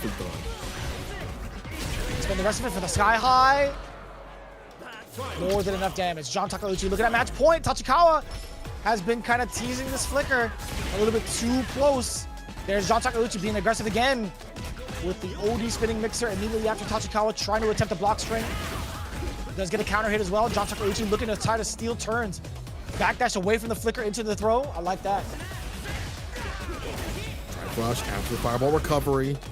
It's not about just jumping in. Drive rush right after for the proper distance. Tachikawa knew. Stand fierce, knocking on the door. Open up. Love to get a punish count on some of these flickers though. If he doesn't, just drive rushes in with the jab. Back throw. Switch positions. The slide. Level 2 now. Oh, this is big. Close to the corner. Not the best defense. He wakes up with no shot. Crouching light punch. He woke up with a button to catch the walk back. Tachikawa. I respect it. I respect it 100%. You ain't got nothing to lose?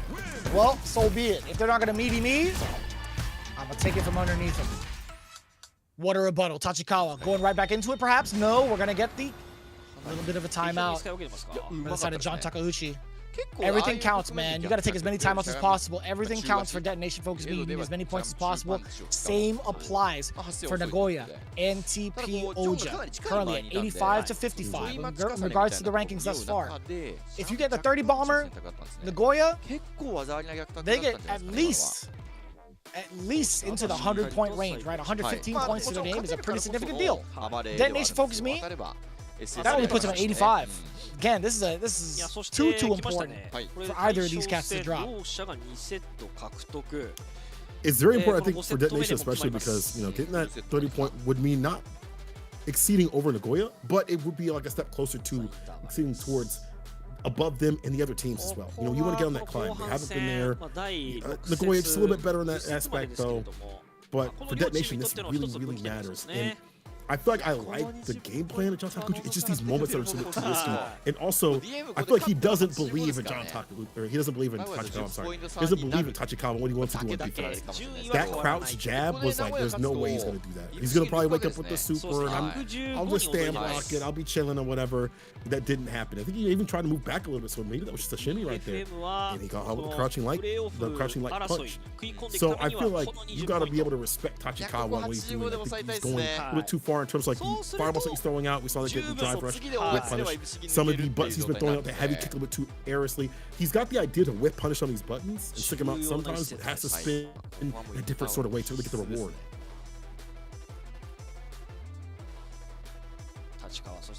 We'll see if that kind of strategy comes into play again from the side of Tachikawa. And if whether or not John Takeuchi is going to be a little bit more aggressive upon knockdown. Then you set up the second layer, right? Then you have maybe Tachikawa waking up with OD uppercuts, perhaps, right? So we'll see, man. There's a lot that's developing within this gameplay. You've already had Tachikawa trying to flex another character as well in between. So it is going to be a little bit difficult to see how this is going to play out in regards to what the strategies are going to be taken. So I'm excited for it, personally. I would love to see this final game to be like an all-out type of affair. Just like it was in the second game. I want to see that. It might happen. It probably will happen. Final game either way. Someone's walking away with 30 points. Another person walking away with a sad amount of 10. Go get the win. The crouching in the kick into Raven Cyclone. He sets the pressure with the drive rush jab. Tachikawa sticking that stand fierce to flicker right after. Come here. Holding parry to not be in throw range. Second time is fine though.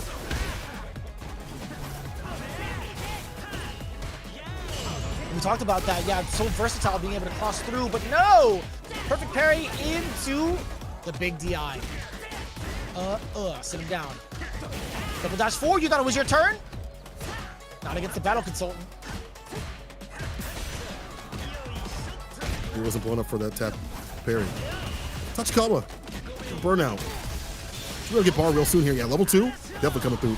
Will help build up his gauge a little bit in terms of keeping the pressure on. Perfect parry. Go for the throw. Luckily did not get blessed up.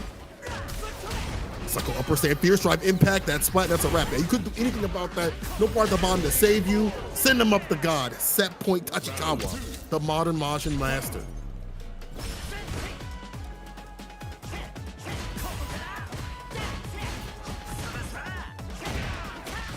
What? I don't know if John Takeuchi might have thought that was a possible punish. I don't think that's the case. I mean, he might have mistimed it, but still, that spark was like way above. Like, sorry, like way beyond the arc.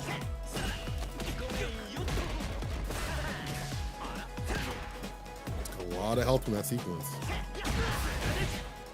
Wait, punish again. See, I love seeing people deal with these buttons. They're not possible. And so have to be a different layering here for Tachikawa. Plus, I'm glad he recovers from that though. The whip punch gets the stand fierce. Oh no! The blitz into the level 3, more than enough damage. Tachikawa takes it. 3 games to John's 2. And okay, I gotta say, man, I wonder how much more different it would have been if Takeuchi actually timed the punish better against the Spark, because the Psycho Spark, again, it is -5. This is a little bit late on it, so I wonder how much more of a different turnout it would have been. That's kind of crazy. Tachikawa, 30 points to their name. They leapfrog over Fukushima IBUSHIGIN by 10 points. 10 points! Man. That makes me just super sad, because I feel like we saw him punish that Spark before. Like he literally punished that Spark, not with the mixer right after, but he went for a drive rush punish right after. We saw him deal with the Spark that close, but I think I would like to have seen it without that. But hey, if you make a mistake, the other person capitalizes it, that just makes him a better player of the day. And speaking of better player, I like that even though his buttons were being whip punished, there was a lot more variance in terms of what he was using on wake up, what he was doing to be obstinate, just in general. Shouts to that word. But just the amount of offense he was able to put on, and honestly, I thought this was looking dark. As soon as he put the Manon, I was like, I don't know if he could lock right back in after losing, but he's defensive decisions, he reads up on wake up, and be able to take advantage of these perfect moments of that stand fist as you see right there at the end. Get the win. Tachikawa, just a student of the game. We've seen him not just be one of modern, of classic, he's been a student of Street Fighter no matter what it is. He understands the intricacies of all the characters and things like that. He puts it into practice. 30-10. Oja walking away with the lion's share against the sad 10 for Detonation. And what a sad 10 that is, because again, they stay at the bottom even further now. It's not feeling so good for the team that was in the top spot previously. さあそれではですね、見事勝利を収めました名古屋 NTP 王者の皆さんにお話を聞いていきたいと思います。 We're starting to see the points really come through for the second half. We're starting to see how the rankings have developed thus far. Some of the teams really starting to find their strategy together. I will say this though, I think this was pure tenacity coming in from Tachikawa, figuring out what needs to be done with his fellow teammates. I think that was really, really well done, being stubborn with the character as well. I appreciate him sticking it out with Ed. I mean, coming through with the Manon initially in the second game, it's understandable, but I'm glad that he managed to finish it out with the character he was so I guess involved with these last couple of weeks, last couple of months. It's gonna seem like not pick the Manon at the very end, which definitely I think would have been a sign of, hey, not giving up, but like I need something desperately. I like him going back to a character that he's like, okay, in this rotation, it would be good to go back to Ed. I need to figure out what I need to do. The wake up team was different. He was able to find success. I really enjoyed the fact that he didn't go to Manon at the very end, which you usually see. In that first of 3, he knew what to do. Again, that's a different sort of game than the first of 2. And he's like, I have a strategy for this. Like, he's a battle consultant for a reason. He understands how to break down the game beyond just the characters. Like first of 2, first of 3, he's gonna be different. So congratulations to Oja for taking the W. Mochi has not been able to play today. He said it was a really good game. We always talk back after each episode, really ask or want to ask why they moved as much as they did. And I'm assuming that's like in terms of maybe movement, in general with the characters and players and stuff like that. Maybe that's something he's trying to learn, being newer to the game compared to the other games that he was playing. Like the movement maybe is a little bit different to him in terms of why they're doing what they're doing. So if that is the case, I want to see him play now with that understanding of how to play Street Fighter with a different sort of idea of movement. Yeah.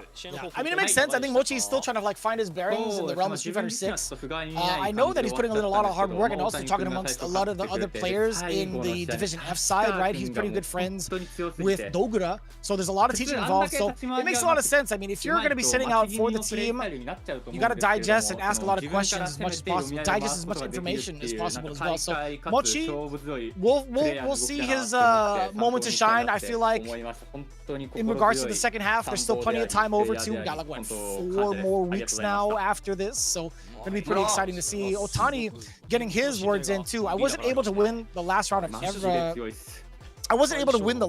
of every episode, which is true. He's kept it quite close. He was really happy for this win. This will make you confident, as it should be. There's plenty of other players that have that kind of same problem in both Street Fighter League EU, Street Fighter League US, where they can't really get the W's they need, but the second half is where it all matters, right? So we're glad to see that confidence coming in from Otani. He played it really well, to be fair. I think he played it extremely well against Inabashi Zen. He's from a patience standpoint and counterpoke standpoint. So KB also, what did he have to say during his interview? Unfortunately, he lost, but Otani and Tachikawa were just excellent. And I think it's just like a stylistic difference where KB tried to maybe play a little bit more on the patient side, with defensive and things like that. Just didn't really work out. You got to open up quite a bit. But again, happy his other teammates were able to kind of pull in either way. And sometimes it happens. Sometimes you'll run into just a bad matchup or a bad player-to-player matchup, or just you're not on the day-to-day. Your other players around you will like pick you up, and we'll keep going and get that W.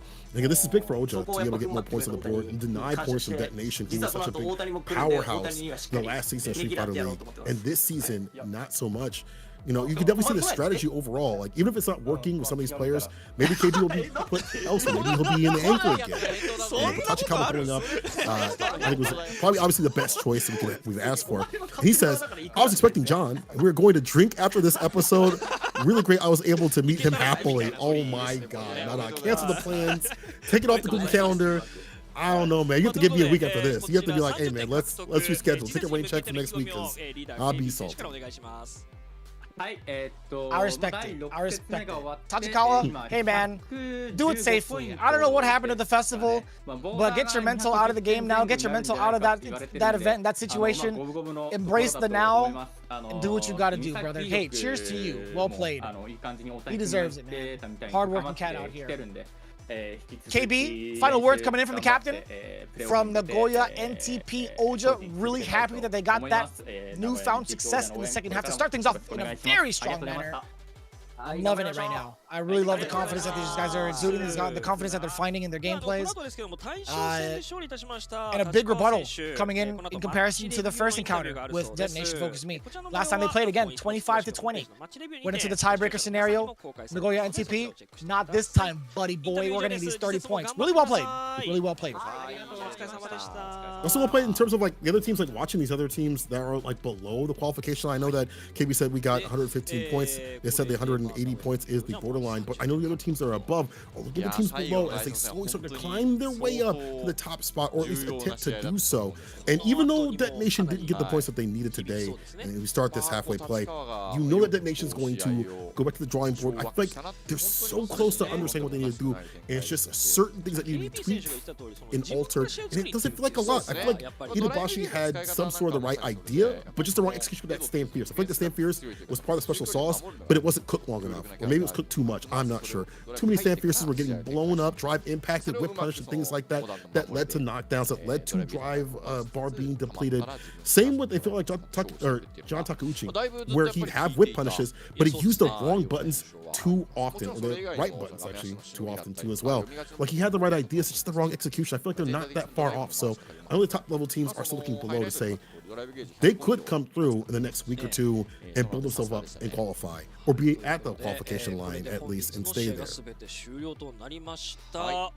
Yeah, only time will tell, man. It's going to be so difficult to see where exactly that borderline's going to be at, but one thing is for sure, we had a very significant mix-up in the rankings thus far, which we're going to be showing off in just a bit. Initially, before we got into it, Good 8 Squad, Shinobism Gaming, Saishunkan, Kumamoto, those were the three top dogs. But looking at today's results, Saishunkan, Kumamoto, they're bumping themselves up from third, possibly to second place. 40 points against the IBUSHIGIN squad. Then, following suit, another 40 baller from the side of Shinobism Gaming, who were in first place, right? So, sorry, in second place against the top dogs, Good 8 Squad. And that's going to be a pretty significant shakeup. Not just for the Shinobism camp, but also taking away 40 points, taking away all points from Good 8 Squad, and bam, there you have it. Shinobism Gaming leapfrog into first. Good 8 Squad at 150, only with a 5-point advantage over Saishunkan Kumamoto. NTPOJA, they got their 115, baby. FUKUSHIMA IBUSHIGIN coming in at 5th place now. Pretty crazy to see. Detonation FocusMe, 65 points. A little bit of a rough shot, but there's still time. There's still time. Still time. Long time to shine out here. Again, it's getting down to the wires. We are in the halfway point. Need as many points as possible. But that's the cool thing about Street Fighter League. I feel like it's not just about getting as many points for your side of things, but the 9 points from other people, and just kind of shuffling around these top spots. We've seen these teams bleed, especially a top level team like Good 8 Squad bleed. That means anything could happen out here in the league. Detonation FocusMe could be at the bottom spot now. Who knows in a couple weeks? Maybe it'll be at that top spot. Maybe Good 8 Squad will be at the bottom. There's been such variance in terms of strategy, in terms of upkeep for the players, their characters, all that, and the advancement of the meta makes it really hard to read who's going to get that victory and who's going to drop down. So who knows who's going to take it from each division? And then even outside of that, into the playoffs, who's going to take it out there? Who will take it in the finale? It is up in the air when it comes to the quality of Street Fighter League Japan, and that just means we get more good action all the way through. Guaranteed. Guaranteed. Best thing about it all is we only had one half of the divisions going up today for their very first week of the second half. Division F, that's going to be an absolute banger. Being able to go back and forth between 6 different teams each time, you better believe there's going to be high-octane action every single week. So, with that in mind, after the standings, we are going to be talking about the schedule of what's ahead for the CPT in the realm of Street Fighter League as well, and what to expect coming into Capcom Cup, as well as the many people that have been supporting Street Fighter League in terms of the sponsors, all of the giveaways that we've been doing. If you haven't been following along, Capcom_esports is where you can check out all of it if you're in the land of Japan. Otherwise, if you're in the States like us, Capcom Fighters is where you need to go. We've talked about this graph before. We've seen the evolution of some of these teams, more notably Shinobism Gaming, starting these off at the very bottom, right? I mean, they're all tied in week 1, but at the second week, it was a little shaky. They had a tiebreaker to themselves, but they have skyrocketed themselves to success. One of the biggest changes, I feel like, is coming in from Saishunkan Kumamoto. They've reached the peak before. They've almost hit the bottom of the valley.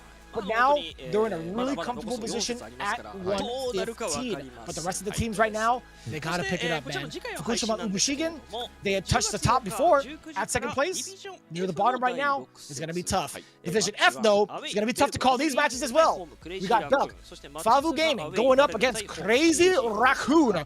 Match 2, Team Vero versus CAG Osaka, followed by the Hunters, Hiroshima Team Ikuza versus Yogibo Rejects. We're not done with that.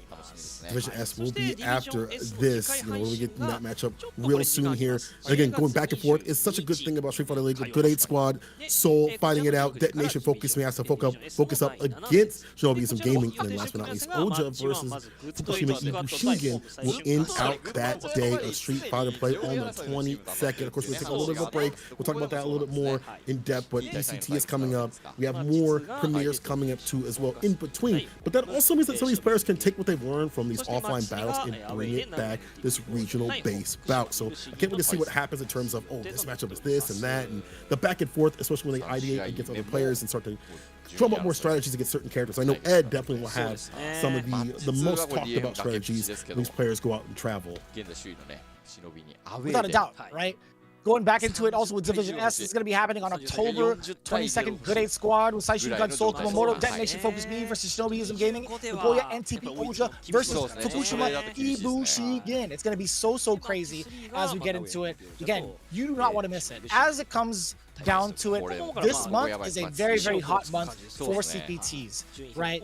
Following after this weekend, right, we're going to take a little bit of a break. We still have East Coast Throwdown, the offline premiere that's going to be happening, as you can see it on the schedule, the weekend of the 12th, my birthday. That's what I'm talking about, baby. Yeah, that's going to be happening that weekend, followed by the super premiere offline in Singapore happening the weekend of the 18th, 19th, and 20th, and that's when we'll resume with all of the Street Fighter 6 Street Fighter League action afterwards. The 22nd, the 25th, and the 29th.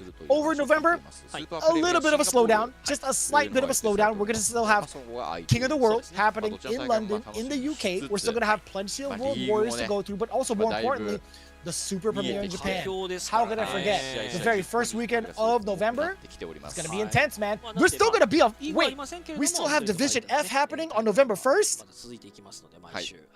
Wait, what? Whoa! On the right before the, that's crazy! Oh my god, that's gonna be insane. That's a lot of action. That's a lot of action and jam-packed active week. And even outside of all that, the World Warriors that we still have to go through too, as well as they get closer and closer to the limit. Also, these World Warriors are getting more solidified right now in terms of who already has the top square of points for these super premieres, super regions, I should say. Excuse me. But we still have to figure out who's gonna be at those top 8 finales in just a month or so, or a couple months, depending on. But man, there's so much going on in the land of Japan and in the land of Street Fighters in general, along with Street Fighter League Japan. We've got US starting soon, as you mentioned. We've got EU in November, and we also have, again, the premiere that we'll be showcasing here in a second that y'all can join an offline sort of thing, where one will leave as the victor and each seat at the Capcom Cup. Finals. As you see right here, oh, I called it. Hit that QR code and sign up today. Don't delay and go out to the Super Premiere in Japan. Man, I just love to go out there. I want to get one of the drinks that you had, hang out with the crew too. Man, you maybe kind of want to do this. I'm like 60% on possibly doing this.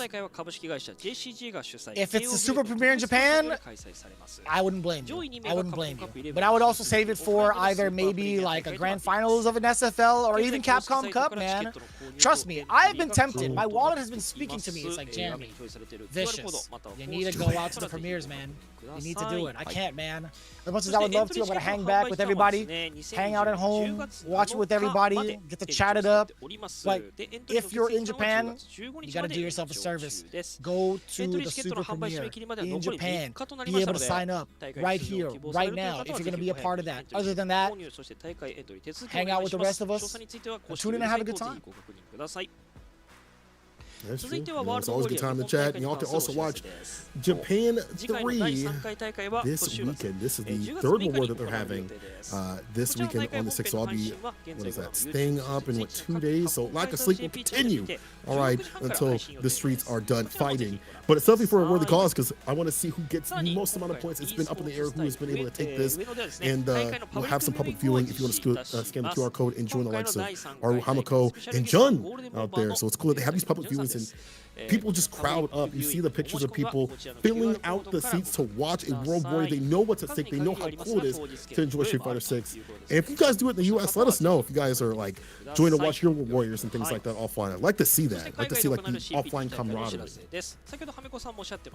That'd be kind of great, right? I mean, like, I think that's what majority of the people have been doing. Like, a lot of people have been hosting it on their Discords. A lot of the streamers are coming up to kind of like review the VODs and also kind of like do watch-alongs, right? I think watch parties have been really the way to go in general. If you can't meet up in person, doing it online, I feel like it's just as good. With the Super Premiere in Singapore, you gotta congregate for this one. You gotta make sure to come out for the culture happening October 18th through the 20th. The Super Premiere in Singapore is gonna be such a big deal. Just as big as this one, Street Fighter League Europe, returning, but it's gonna be live.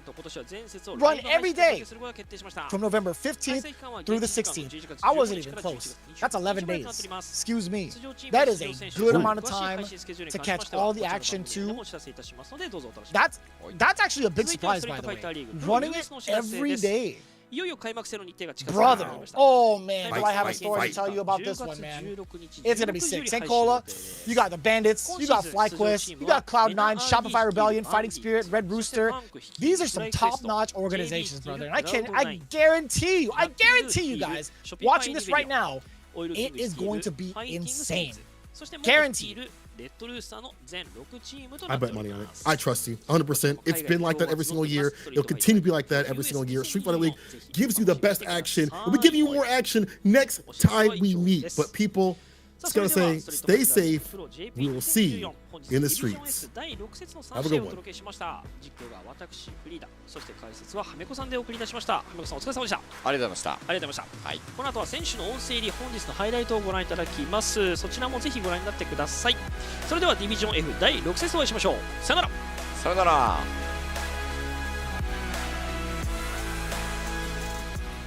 絶対やらなきゃいけない組み合わせなんで。ああ、これ終わったかも。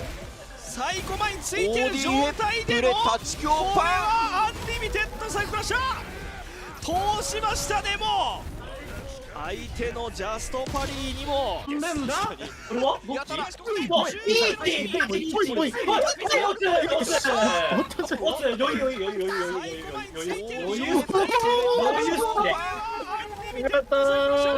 い最高展開はうまくフードしのいだカウンターだとここでもやはりフードは中距離とここでもあれはちょっと全て読んでいるか20秒時間もない中足圏内に入った歩いてボタン押したオッケーいいやばれ大切だったわ今のカウンター40点うますぎるなこいつごめんねそして前投げ2つ目うおーオッケー。はい、うまい。ナイス。なんすかあれ。なんか出ました。間違えてない？勝てばいいんだ。アップでそこでまず先にバーンアウトは山口。これ無理か相当体力あるなまだ。インパクト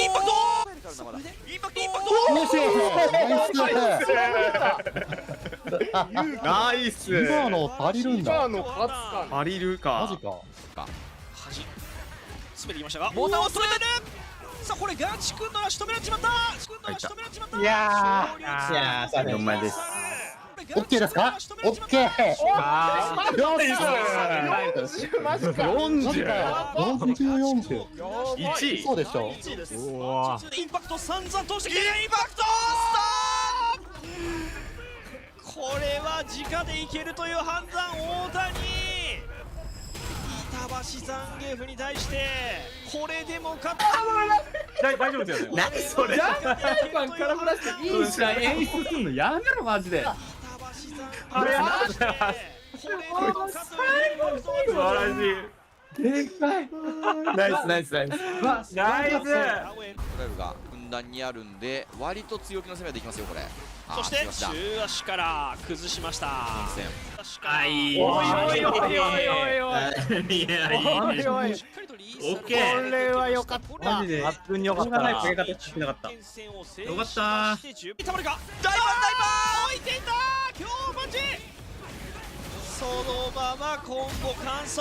立川サイコチェンバーによって竹内ジョンを見事迎撃。これでいやー、ナイス。